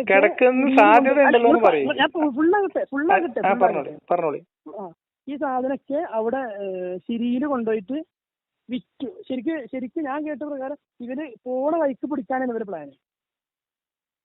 പക്ഷെ ഇവര് തിരിച്ചു വരുന്ന വഴിയിലാണ് ഇവരെ പിടിച്ചത്. എന്ന് പറഞ്ഞാല് മുസ്ലിങ്ങള് ഖുറൈശികളും തമ്മിൽ യുദ്ധം നടന്നത് തിരിച്ചു ഈ സംഘം മക്കയിലെത്തിയിട്ട് മക്കയിൽ നിന്ന് ഒരു സംഘം ഉണ്ടാക്കിയിട്ട് ഇവരോടാണ് യുദ്ധം ചെയ്തത് അല്ലേ? ഞാൻ കഥ പറഞ്ഞുതരാം. ഈ സിരിയന്ന് ഈ സംഘം തിരിച്ച് മക്കയിലെത്തി. മക്കയിൽ എത്തുന്നതിന്റെ മുന്നായിട്ട് അബൂ സുഫിയാന് ഒരാളെ വിട്ടു പറഞ്ഞു, നമ്മളെ കച്ചവട സംഘങ്ങളൊക്കെ എന്താണ് അപകടത്തിലാണ്, അതുകൊണ്ട് പെട്ടെന്ന് ഒരു സൈന്യം ഉണ്ടാക്കിയിട്ട് തിരിച്ചു വരണം എന്ന് പറഞ്ഞു. അപ്പൊ ഈ 700 ഒട്ടകങ്ങളും പിന്നെ 200 കുതിരകളും 1000-ഓളം വരുന്ന പടയാളികളും ആയിട്ടാണ് യുദ്ധം നടന്നത്. ഒരു വ്യക്തത കുറവ്. അതായത് ഞാൻ പറയട്ടെ, നിങ്ങൾ പറഞ്ഞ കാര്യം മനസ്സിലായില്ല സുഹൃത്തെ. ഇനി അല്ലെങ്കിൽ നിങ്ങൾ അത് ആദ്യം പറയണ്ടേ. അതായത് അബൂ സുഫിയാനും സംഘവും തിരിച്ച് മക്കയിലേക്ക് എത്തി. മക്കയിലേക്ക് എത്തുന്നതിന് മുമ്പ് തന്നെ അബൂ സുഫിയാൻ ഒരാളെ പറഞ്ഞയച്ചു, ഒരു മെസ്സേജ് അയച്ചു, ഇങ്ങനെ കച്ചവട സംഘം അപകടത്തിലാണ്, അതുകൊണ്ട് നിങ്ങൾ രക്ഷിക്കാൻ ആള് വരണം എന്ന് പറഞ്ഞു. അങ്ങനെ അവിടുന്ന് ഈ പറഞ്ഞ കണക്ക് പ്രകാരമുള്ള പടയാളികൾ വന്നു. അങ്ങനെ ഇവര് വരുന്ന വിവരം, ഇങ്ങനെ ഈ ഒരു വിവരം അറിഞ്ഞതിന് ശേഷമാണോ മുഹമ്മദ് നബി 313 ആൾക്കാരെ കൊണ്ട് പുറപ്പെടുന്നത്? അല്ലല്ല, ഞാൻ അതിനെ പറഞ്ഞില്ലേ, ഒരു ഈ മക്കയിൽ പോയ നബിന്റെ അടുത്ത് കിട്ടിയിരുന്നു. ഇപ്പൊ നിങ്ങൾ ഈ പറഞ്ഞ ഈ ഭാഗം ഉണ്ടല്ലോ, അതായത് അബൂ സുഫിയാൻ മക്കയില് മുഹമ്മദ് നബിയും സംഘം ഉപേക്ഷിച്ചു പോയ സമ്പത്ത് അവിടെ ഇട്ടിട്ട് പോയത് എടുത്തിട്ട് ആ സമ്പത്ത് കച്ചവടം ചെയ്യാനാണ് പോയത് എന്നുള്ളതിന് എവിടെങ്കിലും റെഫറൻസ് കിട്ടുമോ? ഞാൻ കേട്ട വീഡിയോ അല്ല. നിങ്ങളിപ്പോ ബൈബിളിൽ നിന്നൊക്കെ മുഹമ്മദിന്റെ തെളിവ് കൊടുന്നില്ല, അതേമാതിരി തെളിവ് കിട്ടും, റെഫറൻസ്. ഞാൻ വായിച്ച ഇസ്ലാമിക ചരിത്ര ഗ്രന്ഥങ്ങളിൽ വായിച്ചിട്ടുള്ളത്, ഞാൻ പറയട്ടെ, ഞാൻ പഠിച്ചിട്ടുള്ള ഇസ്ലാമിക ഗ്രന്ഥങ്ങളിൽ അല്ല, നിങ്ങൾ പോസിബിലിറ്റി ആണ് പറയണെങ്കിൽ കുഴപ്പമില്ലാന്ന്. നിങ്ങൾ പോസിബിലിറ്റി ആണ് പറയണെങ്കിൽ കുഴപ്പമില്ല. നിങ്ങൾ സംഭവം തെളിവ് വെച്ച് പറയണ പോലെ പറയണതേ. അങ്ങനെ ഒരു സാധ്യത ഉണ്ടെന്നാണോ? നിങ്ങൾ പോസിബിലിറ്റി ആണോ പറയണത്, വസ്തുതയാണോ പറയണത്? ഞാനിത് അന്ന് കണ്ട ആളൊന്നുമല്ല. വസ്തുത, ചരിത്രം. ഒരു മിനിറ്റ്, ഒരു ചരിത്രം ഒരു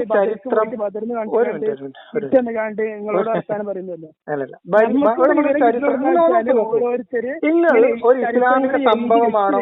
ഇസ്ലാമിക വിഷയത്തിൽ ഇങ്ങനെ ബഹളം ഉണ്ടാക്കരുത്, ബഹളം ഉണ്ടാക്കരുത്. അതായത് നിങ്ങള് ബദറിൽ സംഭവിച്ച ഈ കാര്യം, മനസ്സിലായോ? ഈ വീഡിയോ കട്ട് ചെയ്യാനാണ്, എന്നാലും എല്ലാവർക്കും. എന്റെ സുഹൃത്തെ, ഞാൻ ഒരു വീഡിയോയും കട്ട് ചെയ്തിട്ടില്ല ഇതുവരെ. കാരണം ഞാൻ APEK മുജാഹിദ് സുന്നിയൊന്നും അല്ല കേട്ടോ. ക്ലിപ്പ് ഉണ്ടാക്കി കളിക്കാൻ നമ്മൾ അങ്ങനത്തെ ആൾക്കാരല്ല. അത് നിങ്ങൾ അതിന്റെ ആൾക്കാരോട് പോയി, നിങ്ങൾക്ക് നിങ്ങളോട് തന്നെയുള്ള ചോദ്യം പോലെയാണ് അത് വരുന്നത്, ക്ലിപ്പ് ഉണ്ടാക്കരുതേ മുറിക്കരുതേ. ഓക്കെ, ഞാൻ പറഞ്ഞത് കേട്ടോ. ഇനി പറയണ കേട്ടോ. നിങ്ങള് അബൂ സുഫിയാനുമായി ബന്ധപ്പെട്ട് ഈ കച്ചവട സംഘത്തിന്റെ കയ്യിലുണ്ടായിരുന്ന സമ്പത്തിന്റെ ഉറവിടത്തെ കുറിച്ച് പറഞ്ഞത് നിങ്ങളുടെ ഒരു പോസിബിലിറ്റി ആണോ, അതോ അതാണോ സത്യം? പോസിബിലിറ്റിയാണ്. കാരണം ഞാൻ അന്ന് പോയി പോസിബിലിറ്റി ആണ്. ഓക്കെ അന്ന് ഒരു മിനിറ്റ് ഈ പോസിബിലിറ്റി 313 ആളുകൾ വന്ന് യുദ്ധം ചെയ്യണതും അത് കഴിഞ്ഞിട്ട് 313 ആളുകൾ മരിക്കുന്നതും ശഹീദാവണതും ഞാൻ കണ്ടതല്ല. പറയട്ടെ, നമ്മളിതൊന്നും കണ്ടിട്ടില്ല. ഞാൻ പറയണത് ഒരു മിനിറ്റ്. ഇസ്ലാമിക വിഷയത്തിൽ ഇസ്ലാമിന്റെ കാര്യത്തിൽ ഒരു കാര്യമുണ്ട് തെളിവ് പറയാനുള്ളത്. എന്താ അറിയോ? ഖുറാനെ കുറിച്ച് നിങ്ങൾ പറയൂ. ഇസ്ലാമിനെ കുറിച്ച് പറയട്ടെ. നിങ്ങളൊരു കാര്യം നിങ്ങൾ തീരെ സംസാരിക്കാൻ സമ്മതിച്ചില്ലെങ്കിൽ ശരിയാവില്ലല്ലോ. ബദറിനെ കുറിച്ച് നിങ്ങൾ ഇവിടെ ഒരു നരേഷൻ പറഞ്ഞു. ആ നരേഷൻ നിങ്ങളുടെ ഊഹാപോഹമാണോ അതോ നിങ്ങൾ എവിടെയെങ്കിലും പുസ്തകം? ചോദിക്കട്ടെ സുഹൃത്തെ, ചോദ്യം കംപ്ലീറ്റ് ചെയ്തിട്ടില്ലല്ലോ. അത് നിങ്ങളുടെ ചിന്തയിൽ നിന്ന് നിങ്ങൾ പറയുന്ന ഒരു പോസിബിലിറ്റി ആണോ അതോ ഈ പോസിബിലിറ്റി എന്തൊരു ഈ ഒരു സെന്റൻസ് കംപ്ലീറ്റ് ചെയ്യട്ടെ. നിങ്ങളുടെ ചിന്തയിൽ നിന്ന് നിങ്ങൾ പറയുന്ന ഒരു പോസിബിലിറ്റി ആണോ? ഈ വീഡിയോ ഫുള്ള് ഞാൻ നിങ്ങളെ വാട്സപ്പിൽ സെൻഡ് ചെയ്തു തരാം. ഓക്കെ, ഞാൻ ചോദിക്കുന്നത് നിങ്ങൾ എനിക്ക് ദീദാത്തിന്റെയും അക്ബറിന്റെയും ഒന്നും വീഡിയോ ചേർത്ത് അയച്ചിട്ട് കാര്യമില്ല. ഏത് മലയാളി ആയാലും ഏത് ആരായാലും ഇനി പറഞ്ഞു കേട്ടോ. ഞാൻ എന്നെ സംബന്ധിച്ച് നിങ്ങൾ നിങ്ങളുടെ തോന്നലിൽ നിന്ന് പറയുന്ന ഊഹാപോഹമാണോ അതോ നിങ്ങൾ ഇതിന്റെ രണ്ടാമത്തെ പോർഷൻ എന്താ നിങ്ങൾ സമ്മതിക്കാത്ത കംപ്ലീറ്റ് ചെയ്യാൻ? അതെന്താ പേടിയാ? അല്ല, നിങ്ങൾ പറയും. നിങ്ങൾ ഏതെങ്കിലും ഒരു ഇസ്ലാമിക ചരിത്ര ഗ്രന്ഥത്തിൽ നിന്ന് വായിച്ചെടുത്തതാണോ എന്നാണ് ചോദ്യം. അതാ ഏതാന്ന് പറഞ്ഞാ പോരെ, എന്തിനാ നിങ്ങൾ കഷ്ടപ്പെടുന്നത്? ഏതാ പറയട്ടെ, നിങ്ങൾ കേൾക്കി. നിങ്ങൾക്ക് ചെടി ഇല്ലായിട്ടാണോ മനസ്സിലാവായിട്ടാണോ അറിയില്ല. അത് കേൾക്കുന്നവർക്കൊക്കെ മനസ്സിലാവും. ഓക്കെ, കേൾക്കുന്നവർക്ക് മനസ്സിലാവുണ്ടല്ലോ. മനസ്സിലാവും. മതി. ഈ അൽഫുർഖ എന്നുള്ള യൂട്യൂബ് ചാനലിൽ ഒരു വീഡിയോ ഞാൻ കണ്ടു. ഈ വീഡിയോയിൽ ഞാൻ ഈ അൽഫുർഖ എന്നുള്ള യൂട്യൂബ് ചാനലിലെ ഈ ഓണർ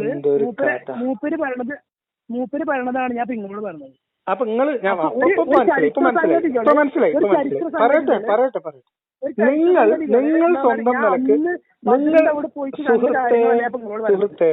നിങ്ങൾ സ്വന്തം നിലക്ക് ഒരു ചരിത്ര പുസ്തകത്തിൽ വെരി സോറി, നിങ്ങൾ ഭയങ്കര അസ്വസ്ഥനാണ്. നിങ്ങൾ ഒരു ചരിത്ര പുസ്തകത്തിൽ നിന്ന്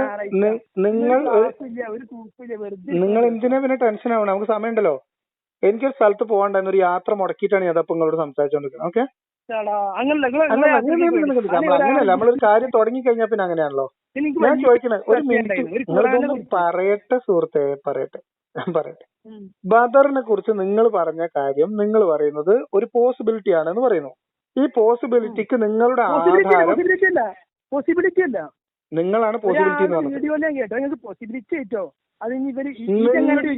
ഞാൻ ചോദിച്ചതിന് മറുപടി നിങ്ങൾ ഡയറക്റ്റ് മറുപടി പറയുന്നേ ഇല്ല.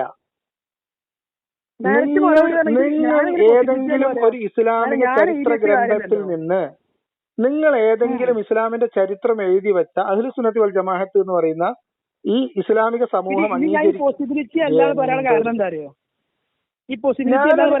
ചോദിക്കാൻ സമയം ചോദ്യം പൂർത്തീകരിക്കാൻ കാര്യങ്ങളല്ല. പോസിബിലിറ്റി പറഞ്ഞാൽ എങ്ങനെയാണ്? നമ്മള് ഒരു കാര്യത്തിനെ കുറിച്ച് ഒരു നമ്മളൊരിതാണ് ഇത്ര ശതമാനം പോസിബിൾ ആണ്, ഇത്ര ശതമാനം പോസിബിൾ അല്ല, അങ്ങനത്തെ സംഭവമാണ്. അപ്പൊ ഞാൻ പ്രോബബിലിറ്റി അല്ല പോസിബിലിറ്റി. പ്രോബബിലിറ്റിയും പോസിബിലിറ്റി ഒക്കെ അങ്ങനത്തെ കാര്യങ്ങളാണ് മനസ്സിലായി. ഇനി ഞാൻ പറഞ്ഞു ഇനി ഇത് പറയട്ടെ. കാരണം ഈ വീഡിയോന്റെ ഞാൻ കണ്ട വീഡിയോന്റെ ആദ്യം തന്നെ മുമ്പിൽ പറയുന്നുണ്ട് ഈ കാര്യങ്ങളൊക്കെ ഈ ഹദീസുകളാണ് പല ഏടുകളാണ്, പല രീതിയിലാണ് പല പീസുകളാണ് മൂപ്പർക്ക് കിട്ടിയുള്ളത്. പീസുകൾ വെച്ചിട്ടാണ് മൂപ്പര്. നിങ്ങൾ വിശ്വസിച്ചാലും ഇല്ലെങ്കിലും ഞാനൊരു സത്യം പറയാം. ഈ പറയുന്ന കഥ കേവലമായ ഒരു പറയട്ടെ സുഹൃത്തെ, കേവലമായ തള്ളാണ്. ഞാൻ പറയട്ടെ. ഈ തള്ളാണെന്ന് പറയുന്നത് എന്തുകൊണ്ടാന്ന് വെച്ചാൽ ഏതെങ്കിലും ഒരു ഇസ്ലാമിക ചരിത്ര ഗ്രന്ഥത്തിൽ എന്റെ പൊന്നോ, ഞാനൊരു വാക്ക് പറഞ്ഞ് കംപ്ലീറ്റ് ചെയ്യട്ടെ. ഞാൻ ഇങ്ങനെ ക്ഷമിച്ചിരിക്കും. നിങ്ങൾ എന്താ ചെയ്യണേ? 313 ആളുകള് പങ്കെടുത്തത്, 313 പേരെ മുഹമ്മദ് തയ്യാറാക്കുന്നത് 20 മനുഷ്യർ ഉൾപ്പെടെയുള്ള ഒരു കച്ചവട സംഘത്തിന്റെ സമ്പത്ത് കൈക്കലാക്കാൻ വേണ്ടിയിട്ടാണ്. 20 പേരെ നേരിട്ട് സമ്പത്ത് കൈക്കലാക്കാനാണ് 313 ആളെ കൊണ്ട് മുഹമ്മദ് പോകുന്നത്. ഇത് ഞാൻ ആ വീഡിയോയിൽ കേട്ടിട്ടില്ല. ഇത് നിങ്ങളെ പോസിബിലിറ്റി പറയല്ലേ? പോസിബിലിറ്റി പറയല്ല. അതാണ് ഞാൻ പറയുന്നത്. പോസിബിലിറ്റി അല്ല, ചരിത്രത്തിൽ രേഖപ്പെടുത്തി വെക്കപ്പെട്ട ഇസ്ലാമിക കാര്യങ്ങളാണ്. പറഞ്ഞുതരാം. നൂറുൽ യഖീൻ എന്ന് പറയുന്ന പുസ്തകം എടുത്തോ. ആ പുസ്തകത്തില് ഈ ബദറിനെ കുറിച്ച് പറയുന്ന ഭാഗം വിശദമായിട്ട് വായിച്ചോ. ഇനി നിൽക്ക് ഇസ്ലാം വിമർശകർക്ക് മറുപടി കൊടുക്കാൻ വേണ്ടി ഹുസൈൻ ഹൈക്കൽ എഴുതിയിട്ട് പബ്ലിഷ് ചെയ്തിട്ടുള്ള ഈ ഓറിയന്റലിസ്റ്റുകളുടെ വിമർശനങ്ങൾക്ക് മറുപടിയും കൂടി ചേർത്ത് എഴുതിയിട്ടുള്ള മുഹമ്മദ് നബിയുടെ ചരിത്രമുണ്ട്. മുഹമ്മദ് സല്ലല്ലാഹു അലൈഹി വസല്ലം എന്ന പുസ്തകം, അല്ലെങ്കിൽ ഹുസൈൻ ഹൈക്കലിന്റെ മുഹമ്മദ് എന്ന് പറഞ്ഞ പുസ്തകത്തിന്റെ പേര് എഴുതി വെച്ചാൽ നമുക്ക് പറയാലോ. എന്താ കുഴപ്പം? ചെറിയ ചെറിയ കാര്യങ്ങളില്ലേ, നമ്മൾ ഈ ചെറിയ കാര്യങ്ങളിൽ ചുറ്റി തിരിയുന്ന എന്തുകൊണ്ടാ അറിയോ? വലിയ കാര്യങ്ങൾ കയ്യിൽ നിന്ന് പോകുമ്പോഴാണ്. ശ്രദ്ധിച്ചു കേട്ടോ. പറയട്ടെ. റെഫറൻസ് ആണ് ഞാൻ പറഞ്ഞത്. ഏത് താരീഖ് തബരിയോ അല്ലെങ്കിൽ ഹുസൈൻ ഹൈക്കലിന്റെ മുഹമ്മദോ അല്ലെങ്കിൽ മുഹമ്മദ് ഹമീദുള്ളയുടെ മുഹമ്മദോ ഒക്കെ മലയാളത്തിൽ പുസ്തകങ്ങളുണ്ട്. ഇനി അതല്ലെങ്കിൽ സീറത്ത് റസൂലുള്ള വേണമെങ്കിൽ എടുത്ത് വായിക്കാം. ഇവിടെയൊക്കെ എഴുതി വെച്ചിട്ടുള്ള കാര്യം ഈ പറഞ്ഞ ഭാഗം ഞാൻ ഇന്ന് പുസ്തകത്തിൽ നിന്ന് വായിച്ചത് ഇന്ന് ഞാനിപ്പോ അപ്ലോഡ് ചെയ്തൊരു വീഡിയോയിലുണ്ട് കേട്ടോ, പോയിട്ട്. അപ്പൊ ഈ പുസ്തകത്തിലൊക്കെ എഴുതി വെച്ചിട്ടുള്ളത് ഒരു ചെറിയ ഒരു അംശം കയ്യില് മക്കാരായിട്ടുള്ള സകല മനുഷ്യന്മാരും ഓഹരിയിട്ട, ഒരാണോ പെണ്ണോ ഒഴിയാതെ ഓഹരിയിട്ട് അവരുടെ എല്ലാം സമ്പത്ത് കൊണ്ട് കച്ചവടം ചെയ്യാൻ പോകുന്ന കച്ചവട സംഘമാണ് അബൂ സുഫിയാന്റെ നേതൃത്വത്തിൽ പുറപ്പെട്ടു പോയത് എന്നാണ്. ഏതെങ്കിലും ഒരു പുസ്തകത്തിൽ, ഏതെങ്കിലും ഇസ്ലാമിക ചരിത്രം വിശദീകരിക്കുന്ന ഒരു പുസ്തകത്തിലും മുഹമ്മദ് നബിയുടെ കൂടെ ഉണ്ടായിരുന്ന ആളുകൾ മക്കയിൽ ഉപേക്ഷിച്ച സമ്പത്ത് എടുത്തിട്ട് അബൂ സുഫിയാൻ കച്ചവടത്തിന് പോയി എന്ന് എഴുതി വെച്ചത് ഞാൻ കണ്ടിട്ടില്ല. നിങ്ങൾ അങ്ങനെ എവിടെയെങ്കിലും കണ്ടിട്ടുണ്ടെങ്കിൽ നിങ്ങൾ എനിക്ക് അയച്ചു തന്നോളൂ. ഞാൻ ഈ പറയുന്ന ഭാഗം നിങ്ങൾക്ക് നൂറുൽ യഖീൻ, ആ പുസ്തകം നിർത്തവനെ, നൂറുൽ യഖീനിന്റെ ഏറ്റവും ലളിതമായിട്ട് സംഗ്രഹിച്ച് മലയാളികൾക്കൊക്കെ ഏറ്റവും എളുപ്പത്തിൽ ചരിത്രം പഠിപ്പിക്കാൻ വേണ്ടി എഴുതി വെച്ച പുസ്തകത്തിൽ പോലും വളരെ സ്പഷ്ടമായിട്ട് എഴുതി വെച്ചിട്ടുണ്ട്. ഇത്രയും കാര്യങ്ങളുടെ അടിസ്ഥാനത്തിലാണ് ഞാൻ പറയുന്നത്. അപ്പൊ ഞാൻ പറയുന്നത് ഊഹാപോഹമല്ല. ബദറിനെ കുറിച്ചായാലും നടന്നിട്ടില്ല. ബദർ യുദ്ധം നടന്നിട്ടില്ലെന്നോ? എന്തൊക്കെയാ നിങ്ങൾ പറയുന്നത്? എന്തൊക്കെയാണ് നിങ്ങൾക്ക് എന്തോ പറ്റി, മനസ്സിലായോ? അതാണ് സംഭവിച്ചത്. എന്തൊക്കെയോ പറ്റി. മുഹമ്മദ് നബി ഒരു മിനിറ്റ്, മുഹമ്മദ് നബി എന്റെ സുഹൃത്തെ, നിങ്ങൾക്ക് മലയാളം കേട്ടാ മനസ്സിലാവാതായോ? നിങ്ങള് ഈ സമ്പത്ത് പറഞ്ഞുതരാം. അബൂ സുഫിയാൻ പോയത് അതാണ്. നിങ്ങളെ ചെവിക്കണം, നല്ല കുഴപ്പമുണ്ട്. അല്ലെങ്കിൽ നിങ്ങളുടെ ഇത് കേൾക്കുന്ന ആള് ഞാൻ പറഞ്ഞ എന്താന്ന് ഒന്നും കൂടി പറയാം. എന്നിട്ട് അതന്നെയാണോ ഞാൻ പറഞ്ഞതെന്ന് ഒന്നുകൂടി വെരിഫൈ ചെയ്തോ. മനസ്സിലായോ? ഞാൻ പറഞ്ഞത് എന്താണെന്ന് ഇപ്പൊ ഒന്നുകൂടി ആവർത്തിക്കാം. അത് തന്നെയാണോ ഞാൻ നേരത്തെ പറഞ്ഞതെന്ന് എനിക്ക് വേണമെങ്കിൽ വെരിഫൈ ചെയ്യാം വീഡിയോ വരുമ്പോ. ഞാൻ പറഞ്ഞത് നിങ്ങൾ പറഞ്ഞതിന് പ്രകാരമുള്ള ചരിത്രം, അതായത് അബൂ സുഫിയാനും സംഘവും മുഹമ്മദ് നബിയുടെ കൂടെയുള്ള ആളുകൾ അവിടെ ഉപേക്ഷിച്ചു പോയതിന്റെ ആ സ്വത്തുക്കൾ എടുത്തിട്ടാണ് കച്ചവടത്തിന് പോയത് എന്ന് നിങ്ങൾ പറയുന്ന ഈ വാദം, അത് കേവലമായ എന്തൊരു കഷ്ടം എന്നാണ് പറയാ. ഞാൻ പറഞ്ഞ പോയിന്റ് കേട്ടോ. അതായത് അങ്ങനെ ആ സമ്പത്ത് കൊണ്ടാണ് അബൂ സുഫിയാൻ കച്ചവടത്തിന് പോയത് എന്ന് പറയുന്ന വാദം അത് തള്ളാണ് എന്നാണ് പറഞ്ഞത്. ബദർ യുദ്ധം നടന്നിട്ടില്ല എന്നല്ല പറഞ്ഞത്. ഒന്നുകൂടി കേട്ടാൽ ഇത് കേൾക്കുന്ന ആൾക്കാർക്ക് മനസ്സിലാവും. ഇനി ബദറിൽ മാത്രം ഇനി ബേജാറാവണ്ട, ഞാൻ ഇത് ഫുള്ളിടും. ഓക്കെ, ഞാൻ ഏതെങ്കിലും ഒരു ഓഡിയോ കട്ട് ചെയ്തിട്ടു എന്ന് നീ തെളിയിക്ക്. അല്ലെങ്കിൽ ഈ കോൾ റെക്കോർഡിന്റെ ദൈർഘ്യം അത് കോള് കട്ട് ചെയ്യുമ്പോൾ നിനക്ക് അറിയാലോ എത്ര മിനിറ്റ് എത്ര സെക്കൻഡ് ആണ് അത് ഉള്ളത് എന്ന്.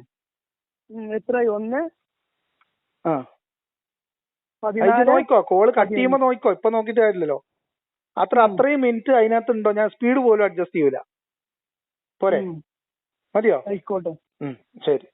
അപ്പൊ ഇനി മനസ്സിലാക്കേണ്ടത് പറയട്ടെ. ഇപ്പം മുഹമ്മദിന്റെ പേര് അപ്പൊ ഞാൻ പറഞ്ഞു വന്നത് എന്താന്ന് വെച്ചാൽ, ഇങ്ങനെ ഇസ്ലാമിക ഗ്രന്ഥങ്ങൾ എന്ന പേരിൽ എഴുതി അച്ചടിച്ച് ഇവിടെ പ്രസിദ്ധീകരിക്കുന്ന ഖുർആൻ, അതിന്റെ പരിഭാഷ, അതിന്റെ തഫ്സീറുകൾ, അതിന്റെ ഹദീസുകൾ, അതിന്റെ ഷറഹ് എഴുതിയിട്ടുള്ള പുസ്തകങ്ങൾ, ഇസ്ലാമിക ചരിത്ര ഗ്രന്ഥങ്ങൾ, സീറകൾ, ഫിഖ്ഹ്, ഇങ്ങനെ തുടങ്ങിയിട്ടുള്ള ഇസ്ലാമിക ലോകം ഇസ്ലാമിക ഗ്രന്ഥങ്ങൾ എന്ന് അംഗീകരിക്കുന്ന പുസ്തകങ്ങളിൽ നിന്നാണ് ഞാൻ പറയുന്ന എല്ലാ കാര്യങ്ങളും റെഫർ ചെയ്യുന്നത്. ഇസ്ലാമിന്റെ ശത്രുക്കൾ എഴുതിയതോ വിമർശകർ എഴുതിയിട്ടുള്ള മീൻസ് ഏതെങ്കിലും എന്താ പറയാ ആർട്ടിക്കിളുകളോ പുസ്തകങ്ങളോ എന്റെ റെഫറൻസിന്റെ ഭാഗമല്ല. മനസ്സിലായോ? ഞാൻ ഈ വീഡിയോയിൽ പറഞ്ഞ ഏത് കാര്യത്തിനും ഞാൻ തെളിവ് തരും. ഭയങ്കര റെഫറൻസ് ഉണ്ട് അല്ലേ? ഞാൻ തെളിവ് തന്നിരിക്കും. ഞാൻ ഈ റെഫറൻസിലെ വേറെ കാര്യം പറയട്ടെ. മനസ്സിലായോ? അപ്പൊ അതുകൊണ്ട് ഞാൻ പറഞ്ഞത് ഒരു കാര്യം, ഈ നമ്മള് ഇതിന്റെ അപ്പൊ ഈ എന്റെ വിമർശനം എന്ന് പറയുന്നത് നിലനിൽക്കുന്ന ഇസ്ലാം എന്ന് പറയുന്ന ഒരു മതം, ആ മതത്തിന്റെ നിയമങ്ങൾ, ആ നിയമം ഇവിടെ പാലിക്കപ്പെടണം, അത് സ്ഥാപിക്കണം എന്ന് ആഗ്രഹിച്ച് നടത്തുന്ന ദഅവാ പ്രവർത്തനം എന്ന് തുടങ്ങിയിട്ടുള്ള കാര്യങ്ങളിൽ മനുഷ്യരെ നേരിട്ട് ബാധിക്കുന്ന, മനുഷ്യർക്ക് നേർക്കുനേർ പരിശോധിച്ച് ബോധ്യപ്പെടാൻ കഴിയുന്ന ഈ മതത്തിന്റെ ഭൗതിക വ്യവഹാരങ്ങളുമായി ബന്ധപ്പെടുത്തിയിട്ടുള്ള കാര്യങ്ങളിലാണ് എന്റെ വിമർശനം നിൽക്കുന്നത്. മനസ്സിലായോ? അത് ഞാൻ എന്റെ പ്രഖ്യാപിത നിലപാടാണ്. അതുകൊണ്ട് ദൈവം ഉണ്ടോ ഉണ്ടില്ലേ, ബൈബിളിൽ മഹാമതാന്ന് പേരുണ്ടോ, ഇതൊന്നും എന്തല്ല എന്റെ വിഷയമേ അല്ല. മുഹമ്മദിന്നോ മുഹമ്മദാന്നോ അതൊന്നും എന്റെ വിഷയമല്ല. മുഹമ്മദ് നബിയുടെ പിതാവ് മരിച്ച് 4 കൊല്ലത്തിന് ശേഷമാണ് ഒരു മിനിറ്റ് സുഹൃത്തെ, മുഹമ്മദ് നബി ജനിച്ച് 4 കൊല്ലത്തിന് അബ്ദുള്ള മരിച്ച് 4 കൊല്ലത്തിന് ശേഷമാണ് മുഹമ്മദ് ജനിച്ചത് എന്ന് പിന്നെ ചരിത്രത്തിൽ കാണുന്നതും അതേപോലെ തന്നെ അതെന്റെ ഒരു ആക്ഷേപമായിട്ട് ഞാൻ വിമർശിക്കാറുള്ള ഒരു കാര്യമായതുകൊണ്ട് ഞാൻ പറയാറില്ല. നിങ്ങൾക്ക് ഞാൻ എന്റെ പുസ്തകം ഞാൻ റെഫറൻസ് തന്നു കഴിഞ്ഞു. അത് നിങ്ങൾ സ്വന്തം നിലക്ക് അന്വേഷിച്ചാൽ മതി, അത് കിട്ടും. അല്ല ഞാൻ പറഞ്ഞു നിങ്ങൾക്ക് പിന്നെ തബക്കാത്തുൽ കബീറിൽ വായിക്കാൻ പറ്റുന്ന തബക്കാത്തുൽ കബീർ ഒറ്റ കാര്യമല്ല നിങ്ങൾ വായിക്കേണ്ടത്. ഹംസ ഇബ്നു അബ്ദുൽ മുത്തലിബിനെ കുറിച്ചും മുഹമ്മദ് നബിയുടെ ജനനത്തെ കുറിച്ചും അബ്ദുള്ളയുടെ നിങ്ങൾ ആ പേരനെ കേട്ടിട്ടില്ലേ? ഒട്ടുമിക്ക ഈ നിങ്ങളിപ്പോ പറഞ്ഞ കഥ ഉണ്ടല്ലോ, എന്താണ് മറ്റേ എന്തൊരു ചാനലിന്റെ പേര് പറഞ്ഞില്ലേ, അല്ലെങ്കിൽ ഇപ്പൊ അടുത്ത് നജീബ് മൗലവി വയൽ പറഞ്ഞില്ലേ, ഇവരൊക്കെ പെട്ടെന്ന് കിട്ടാവുന്ന ഏകദേശം എല്ലാ കാര്യങ്ങളും എഴുതിയിട്ടുള്ള ഏറ്റവും സംഗ്രഹിച്ച ഒരു ചരിത്ര പുസ്തകം എന്നുള്ള രീതിയിൽ തബക്കാത്തുൽ കബീറിനെയാണ് എല്ലാരും എടുക്കുന്നത്. കാരണം എന്താ വെച്ചാൽ തബക്കാത്തുൽ കബീർ ഒരു 4 ഇബ്നു സഅദ്. അപ്പൊ ഞാൻ പറഞ്ഞത് വെച്ചാല് ഇങ്ങനെ നമ്മള് മനുഷ്യനെ ബാധിക്കുന്ന കാര്യത്തിൽ ഇപ്പൊ ഞാൻ അടിമത്തം ചർച്ച ചെയ്തു, ഇപ്പൊ ബദർ ചർച്ച ചെയ്തോണ്ടിരിക്കണം, ഇനി മഹർ നമ്മൾ ചർച്ച ചെയ്യാൻ പോകുന്ന വിഷയമാണ്. ഇങ്ങനെ മനുഷ്യർക്ക് അറിയുന്നതും അറിയാവുന്നതും മനുഷ്യരെ ബാധിക്കുന്നതുമായിട്ടുള്ള കാര്യങ്ങളിലാണ് എന്റെ ചർച്ച. സാധാരണഗതിയിൽ നിങ്ങൾ ഈ ബൈബിളിന്റെ പേര്, ഇതിന്റെ അത്ഭുതം എന്നൊന്നും തുടങ്ങിയിട്ടുള്ള കാര്യങ്ങളൊന്നും എന്നെ സംബന്ധിച്ച് എന്തല്ല ഒരു വിഷയം പോലും അല്ല. അത് ഞാൻ ആദ്യമായിട്ട് പറയാം. പിന്നെ ഇനി നിങ്ങളോട് പറഞ്ഞൊരു കാര്യം, നിങ്ങൾ മതത്തെ കുറിച്ച് മനസ്സിലാക്കിക്കൊണ്ടിരിക്കുന്ന അല്ലെ, ഇസ്ലാമിനെ ഒരു വിമർശനാത്മകമായിട്ട് പഠിക്കുന്ന ഒരു വിദ്യാർത്ഥി എന്നുള്ള രീതിയിലൊക്കെ വന്നപ്പോ തന്നെ എനിക്ക് കാര്യം മനസ്സിലായിരുന്നു. അപ്പൊ അതുകൊണ്ട് നിങ്ങളെ പഠനം കുറച്ചുകൂടി സമഗ്രമായിട്ട് നടക്കട്ടെ, നിങ്ങൾക്ക് കാര്യം മനസ്സിലാവട്ടെ എന്നാണ് എനിക്ക് നിങ്ങളോട് പറയുന്നത്. ഇനി വേറെ എന്തെങ്കിലും വിഷയം ഉണ്ടെങ്കിൽ വിഷയം എന്താണ് ഇപ്പൊ പറഞ്ഞു വെച്ചോളൂ. അതിനെക്കുറിച്ച് ഇതേപോലെ ഒരു സംസാരം നമുക്ക് മറ്റൊരവസരത്തിലാവാം. കാരണം ഞാൻ പറഞ്ഞില്ല 1.5 മണിക്കൂർ, 1 മണിക്കൂർ 20 മിനിറ്റ്. ഈ ബാലൻസുകൾ ഉണ്ടല്ലോ, ഈ 114 സൂറത്തുകള്, അതിന്റെ ആയത്തുകളൊക്കെ, അതിൽ എനിക്കൊരു ഇത് കണ്ടു. അതിന്റെ ഖുർആനിലെ ഗണിത അത്ഭുതങ്ങളായിക്കോട്ടെ, അങ്ങനല്ല ഈ ന്യൂമറിക്കൽ ആയിട്ടുള്ളതുണ്ടല്ലോ. അതാ പറഞ്ഞേ ഗണിത ന്യൂമറിക് എന്ന് പറഞ്ഞാൽ പിന്നെന്താ സംഖ്യാത്ഭുതങ്ങൾ. ഗണിതം തന്നെ. പിന്നെ ഈ അത് ഫുള്ള് കൂട്ടി കഴിഞ്ഞാൽ 6000 എത്രയാണ്? 19 ലോക്കൊക്കെയാണ് നിങ്ങൾ പറയണത്. 19 ലോക്കുണ്ട്. അതൊക്കെ ഇങ്ങനത്തെ കുറെ സാധനങ്ങൾ വേണമെങ്കിൽ നിങ്ങൾക്ക് അങ്ങോട്ട് പറഞ്ഞുതരാം. അല്ല ഞാൻ ഇതിപ്പോ ഇന്നിങ്ങനെ വെറുതെ കണക്കൂട്ടി വെക്കണം. അപ്പൊ അല്ല നിങ്ങള് മൊത്തത്തിൽ കണക്കൂട്ടിക്കോളി. ദിവസം, അയ്യാമ്, മൊത്തത്തിൽ കണക്കൂട്ടിക്കണോ? ഞാൻ ഫോട്ടോ അയച്ചിരുന്നോ സുഹൃത്തെ? നിനക്ക് ഈ സാധനം ഒരു മിനിറ്റ്, ഈ സാധനം വിശ്വാസിയായിരിക്കുന്ന കാലത്ത് ഇതിന്റെ അത്ഭുതം കണ്ടിട്ട് പഠിച്ച് അത് കൂത്തിയിരുന്ന് ഇന്നത്തെ പോലത്തെ കമ്പ്യൂട്ടർ ടെക്നോളജി ഒന്നും ഇല്ലാത്ത കാലത്ത് വ്യത്യസ്ത ഖുർആനുകൾ വാങ്ങി വരുത്തി വായിച്ചും എഴുതി വെച്ചും കൗണ്ട് ചെയ്തും കിളി പോയി ഈമാൻ പോയൊരു മാഷുണ്ട്, ബഷീർ ബാബു മാഷ്. അല്ല ഞാനല്ല പറഞ്ഞുതരാം. നിങ്ങൾ ചോക്കിലുള്ള കയറല്ലേ കേട്ടോ. ഞാൻ പറഞ്ഞു ഇങ്ങനത്തെ ഒന്നും എന്റെ വിഷയമല്ല എന്നുള്ളത്. ഇങ്ങനെ പഠിച്ചു കഴിഞ്ഞിട്ട് ഈമാൻ പോയി കിടക്കുന്ന ഒരു ബഷീർ ബാബു മാഷുണ്ട്, ഒരു സ്കൂൾ മാഷായിരുന്നു.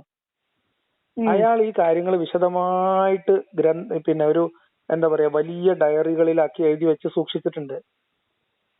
അതിന്റെ അത്ഭുതമില്ലായ്മയും അതിന്റെ എന്താ പറയാ ഗുട്ടൻസും അതിന്റെ തരികിടകളും ഒക്കെ അതിനകത്ത് അയാൾ വിശദമായിട്ട് എഴുതിയിട്ടുണ്ട്. ആളെ ഞാനൊരു തവണ കുറച്ച് ഇപ്പല്ല, എനിക്ക് വലിയ താല്പര്യമില്ലാത്ത വിഷയമാണ്, എന്നാലും കുറെ മുൻപ് സിംസാർ ലക്കിന്റെ ഒരു വീഡിയോ ഒക്കെ വന്ന സമയത്ത് ഞാൻ ആളുമായിട്ടൊരു അല്ല 19 മാത്രമല്ല, ദിവസം എന്ന് പറയുന്നത് കറക്റ്റ് ആയിട്ട് 365 ദിവസം ഉണ്ട്, രാവ് പകല് എന്ന് പറയുന്നത് ഉണ്ട്, ഇങ്ങനെയൊക്കെയല്ലേ? ഇങ്ങനത്തെ ചാപ്റ്റർ വിത്ത് ഈവൻ ടോട്ടല്, വേഴ്സ് വിത്ത് ഈവൻ ടോട്ടല്, ആ സുഹൃത്തെ, ഇങ്ങനത്തെ കുറെ അത്ഭുതങ്ങൾ ഒരു വിഷയമല്ല. അങ്ങനെ കറക്റ്റ് എല്ലാവരും ഒരു പാറ്റേൺ വന്നാൽ അതാ ഞാൻ പറഞ്ഞുതരാം. ഇങ്ങനത്തെ കുറെ സാധനങ്ങൾ എഴുതി വെച്ച് അത് ഓരോന്നോരോന്ന് പരിശോധിച്ച് അതിനെക്കുറിച്ച് ഒരാൾ എഴുതിയിട്ട് അയാളോട് ഞാനൊരു ഇന്റർവ്യൂ ചെയ്തിരുന്നു. അയാൾ കുറച്ച് കാര്യങ്ങളൊക്കെ അതിനകത്ത് പ്രൂഫ് കാണിച്ചിട്ടുണ്ട്. നിങ്ങളത് നോക്കിക്കോളി. അത് എന്റെ വിഷയമല്ല. വേറെ എന്തെങ്കിലും ഉണ്ടോ? ഇസ്ലാമിൽ മനുഷ്യത്വ വിരുദ്ധമായ നിയമങ്ങളുണ്ട്, മനുഷ്യത്വ വിരുദ്ധമായ നിയമങ്ങളുണ്ട് ഇസ്ലാമിൽ.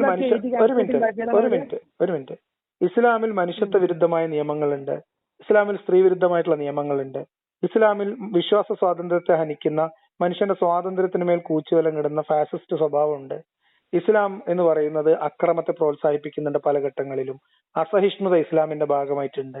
ഇങ്ങനെ സാമൂഹികമായിട്ടുള്ള അസമത്വം ഉണ്ട്, ഇങ്ങനെ വർഗീയതയുണ്ട്, തീവ്രവാദത്തിന്റെ സാധ്യതകൾ ഇസ്ലാമിലുണ്ട്. ഇങ്ങനെ തുടങ്ങി മനുഷ്യന്റെ ജീവിതത്തിനെ ബാധിക്കുന്ന കാര്യങ്ങളാണ് ഞാൻ സംസാരിക്കുന്നത്. അതിലേതെങ്കിലുമൊക്കെ വിഷയങ്ങൾ ഉണ്ടെങ്കിൽ നിങ്ങൾ എന്നോട് വന്നോളി, നമുക്ക് സംസാരിക്കാം. നമ്മള് ഖുറാനും ഒക്കെ അങ്ങനൊന്നുമില്ലല്ലേ? എന്ത് ഖുറാനും ബൈബിളും? ഞാൻ ഇതിന്റെ ഒന്നും അത്ഭുതങ്ങളുടെ അതിൽ ഇങ്ങനെയൊന്നും തല പോക്കേണ്ട കാര്യമില്ല. മനുഷ്യന് ഖുർആന്റെ അവകാശവാദം അനുസരിച്ച് എല്ലാ മനുഷ്യർക്കും വായിച്ച് മനസ്സിലാക്കാവുന്ന, എല്ലാ മനുഷ്യർക്കും എല്ലാ കാലത്തേക്കുമുള്ള ഏറ്റവും ഉത്തമമായ ജീവിത പദ്ധതിയാണ് ഖുർആൻ, അല്ലേ? ഗണിതശാസ്ത്ര അത്ഭുതങ്ങളുടെ കൊട്ടക്കണക്കല്ലല്ലോ. ഗണിതശാസ്ത്ര അത്ഭുതങ്ങളുടെ കൊട്ടക്കണക്കല്ലല്ലോ ഖുർആൻ. ഗണിതശാസ്ത്ര അത്ഭുതങ്ങളുടെ കൊട്ടക്കണക്ക് ഖുർആനെ കുറിച്ച് പറഞ്ഞിട്ടുള്ള എന്താ? ദൈവത്തിന് വന്നൊരു ഇതിനല്ല. അപ്പൊ നമുക്ക് ഇന്നതാണെന്ന് പറയാനില്ല. നമുക്ക് ദൈവം ഓരോ അങ്ങനെ നിങ്ങൾക്ക് എങ്ങനെ വേണേലും. ഇനിയിപ്പോ ഗണിതാത്ഭുതങ്ങളുടെ മായിക ലോകമാണ് ഖുർആനെങ്കിലും ഖുർആനിൽ ഇതര മത വിദ്വേഷമുണ്ട്, വെറുപ്പുണ്ട്, അക്രമത്തിനുള്ള പ്രോത്സാഹനമുണ്ട്. അതുകൊണ്ട് അതെങ്ങനെ വേണേലും ഉണ്ടാക്കാം. എന്റെ ഒരു ടെക്നോളജി ഉണ്ട്, എന്റെ ഒരു ടെക്നിക്ക് ഉണ്ട്, എങ്ങനെ വേണേലും വരുത്താം. അപ്പൊ അത് നിങ്ങൾക്ക് ഇപ്പൊ ഏതെങ്കിലും ഒരു പോയമിയുടെ കവിത നോക്കൂ പോയംസ് എന്ന് പറയണത്. ഒരു മിനിറ്റ് സുഹൃത്തെ, പാട്ട് കെട്ടുക എന്ന് കേട്ടോ നിങ്ങള്? ഒരു മിനിറ്റ് അതൊക്കെ നിങ്ങൾ ഇട്ടോ, അതൊന്നും കുഴപ്പമില്ല. പാട്ട് കെട്ടുക സുഹൃത്തെ, ഞാൻ ചോദിക്കട്ടെ, പാട്ട് കെട്ടുക നിങ്ങൾ കേട്ടിട്ടുണ്ടോ? പാട്ട് കെട്ടുക. പാട്ട് കെട്ടുക നിങ്ങൾ കേട്ടിട്ടുണ്ടോ? ഇല്ലേ? ഞാൻ കേട്ടിട്ടില്ല. ഇല്ല. അപ്പൊ നിങ്ങൾ ഇനി അടുത്ത ഖുർആന്റെ കണക്കിന്റെ അത്ഭുതം തരുന്നതിന് മുമ്പ് നിങ്ങളെ നാട്ടിൽ എവിടെയെങ്കിലും അത്യാവശ്യം സംഗീതം, ഞാൻ പറഞ്ഞു തരാം സുഹൃത്തെ, നിങ്ങൾ എന്തിങ്ങനെ നിങ്ങളെ അറിവുകൾ അന്വേഷിക്കുമ്പോ കുറച്ചുകൂടി വിശാല മനസ്സുണ്ടാവണം. പാട്ട് കെട്ടുക എന്ന് പറഞ്ഞാൽ എന്റെ വാപ്പ എന്നോട് കുറെ സമയം പറഞ്ഞിട്ടുള്ള ഒരു വാക്കാണ്. ഓക്കെ, അത് ഒരു കാര്യമാണ്. ഞാൻ പറഞ്ഞത് എന്താ വെച്ചാല് നിങ്ങൾ സ്വന്തമായിട്ട് അന്വേഷിക്കണം. നിങ്ങളെ നാട്ടിൽ എവിടെയെങ്കിലും പാട്ടിനോടൊക്കെ താല്പര്യമുള്ള കുറച്ച് പ്രായമുള്ള ആളുകൾ, ഒരു 60 വയസ്സിന് 65 വയസ്സിനൊക്കെ മുകളിൽ പ്രായമുള്ള ഏതെങ്കിലും ഒരു കാക്കാനെയോ താത്താനെയോ കാണാം. ആ ഒരു പാട്ടുമായിട്ട് മാപ്പിളപ്പാട്ടോ ബൈറ്റോ ഒരാളോട്, സംഗീതത്തോടും പാട്ടിനോടും താല്പര്യമുള്ള 50-60 വയസ്സിന് മുകളിൽ പ്രായമുള്ള ഒരാളെ കണ്ടെത്തിയിട്ട് അവരോട് പാട്ട് കെട്ടുക എന്ന് പറഞ്ഞാൽ എന്താണെന്ന് ചോദിക്കാം. അത് മനസ്സിലാക്കിയിട്ട് പിന്നെ നിങ്ങൾ ഖുർആനിലെ ഒരു ഗണിതാത്ഭുതവും കൂടി രണ്ടും കൂടി എടുത്തിട്ട് നിങ്ങൾ എന്നോടൊന്ന് വിളിക്കുക, നമുക്കൊന്ന് സംസാരിക്കുകയും ചെയ്യാം. എന്നെ സംബന്ധിച്ച് താല്പര്യമില്ലാത്ത വിഷയമാണ്, എന്നാൽ നിങ്ങളുടെ ആവശ്യം പരിഗണിച്ച് നമുക്ക് സംസാരിക്കാം. ഓക്കെ? പക്ഷെ അത് ചെയ്യുന്നതിന് മുമ്പ് നിങ്ങൾ പാട്ട് കെട്ടുക എന്നുള്ളതിനെ കുറിച്ച് സാമാന്യമായിട്ടുള്ള ധാരണ വരുത്തിയിട്ട് വേണം എന്നെ വിളിക്കാൻ. അതൊക്കെ നിങ്ങൾ അയച്ചോളൂ. ഇതൊക്കെ ഞാൻ കുറെ കണ്ടിട്ടുണ്ട്, കുറെ കാലങ്ങളായിട്ട്. അപ്പൊ എന്നാ ശരി. അല്ല, ആ വീഡിയോ ഇടുമ്പോ നമുക്ക് കണക്കിന് അത്ഭുതമൊക്കെ ഇടാം. ഈ വീഡിയോ ഇപ്പൊ നമ്മൾ സംസാരിച്ച അത്രയും ഭാഗം, ഈ വീഡിയോ നമ്മൾ സംസാരിച്ച വീഡിയോ പൂർണ്ണമായിട്ട് നമ്മൾ ഇടും കേട്ടോ. എല്ലാ വേദങ്ങളിലുള്ള പുരാണങ്ങളിലും പിന്നെ അങ്ങനെ ബൈബിളിലും എല്ലാത്തിലുള്ള മുഹമ്മദ് നബിയുടെ പേരുകളെ അത് വേറെ ആളുകൾ പറയണതല്ലേ? ഇല്ലല്ല, ഇത് നിങ്ങള് ഗൂഗിളിലോ ChatGPT-യോ അല്ല ഇത് നമ്മൾ ഫോൺ സംഭാഷണം ഇത് ഇങ്ങനെ തന്നെയാണ് ഇടും. അതിൽ നിങ്ങൾ തരുന്ന ഭാഗം എന്തെങ്കിലും ഇതുമായിട്ട് ബന്ധപ്പെട്ടതാണെങ്കിൽ ഇടാം. അതല്ലെങ്കിൽ അത് അതിന് വെറുതെ സമയമില്ല. കാരണം സുഹൃത്തെ, ഈ ഫോൺ സംഭാഷണം നമ്മൾ വീഡിയോ എഡിറ്റിംഗിലൂടെ ഒന്നും അല്ല ഇടുന്നത്.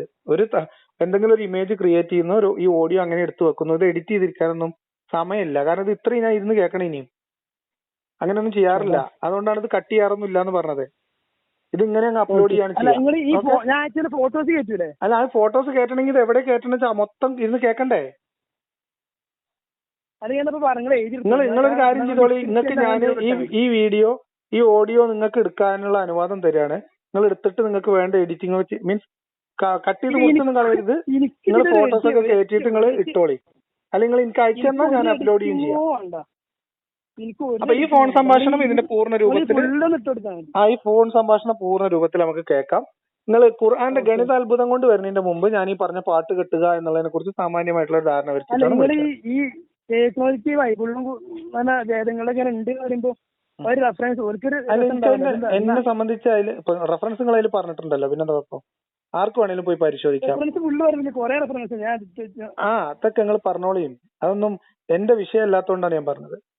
അതിനൊക്കെ ഉള്ള മറുപടി ഞാൻ ഓൾറെഡി ഈ വീഡിയോയിൽ ഉൾപ്പെടുത്തിയിട്ടുണ്ട് കേട്ടോ. അപ്പൊ എന്തായാലും നിങ്ങൾ പാട്ട് കെട്ടൽ എന്താന്ന് പഠിച്ചിട്ട് നിങ്ങൾ ഗണിതാത്ഭുതം കൊണ്ട് ഒന്നുകൂടി വിളിക്കും. ശരി ശരി.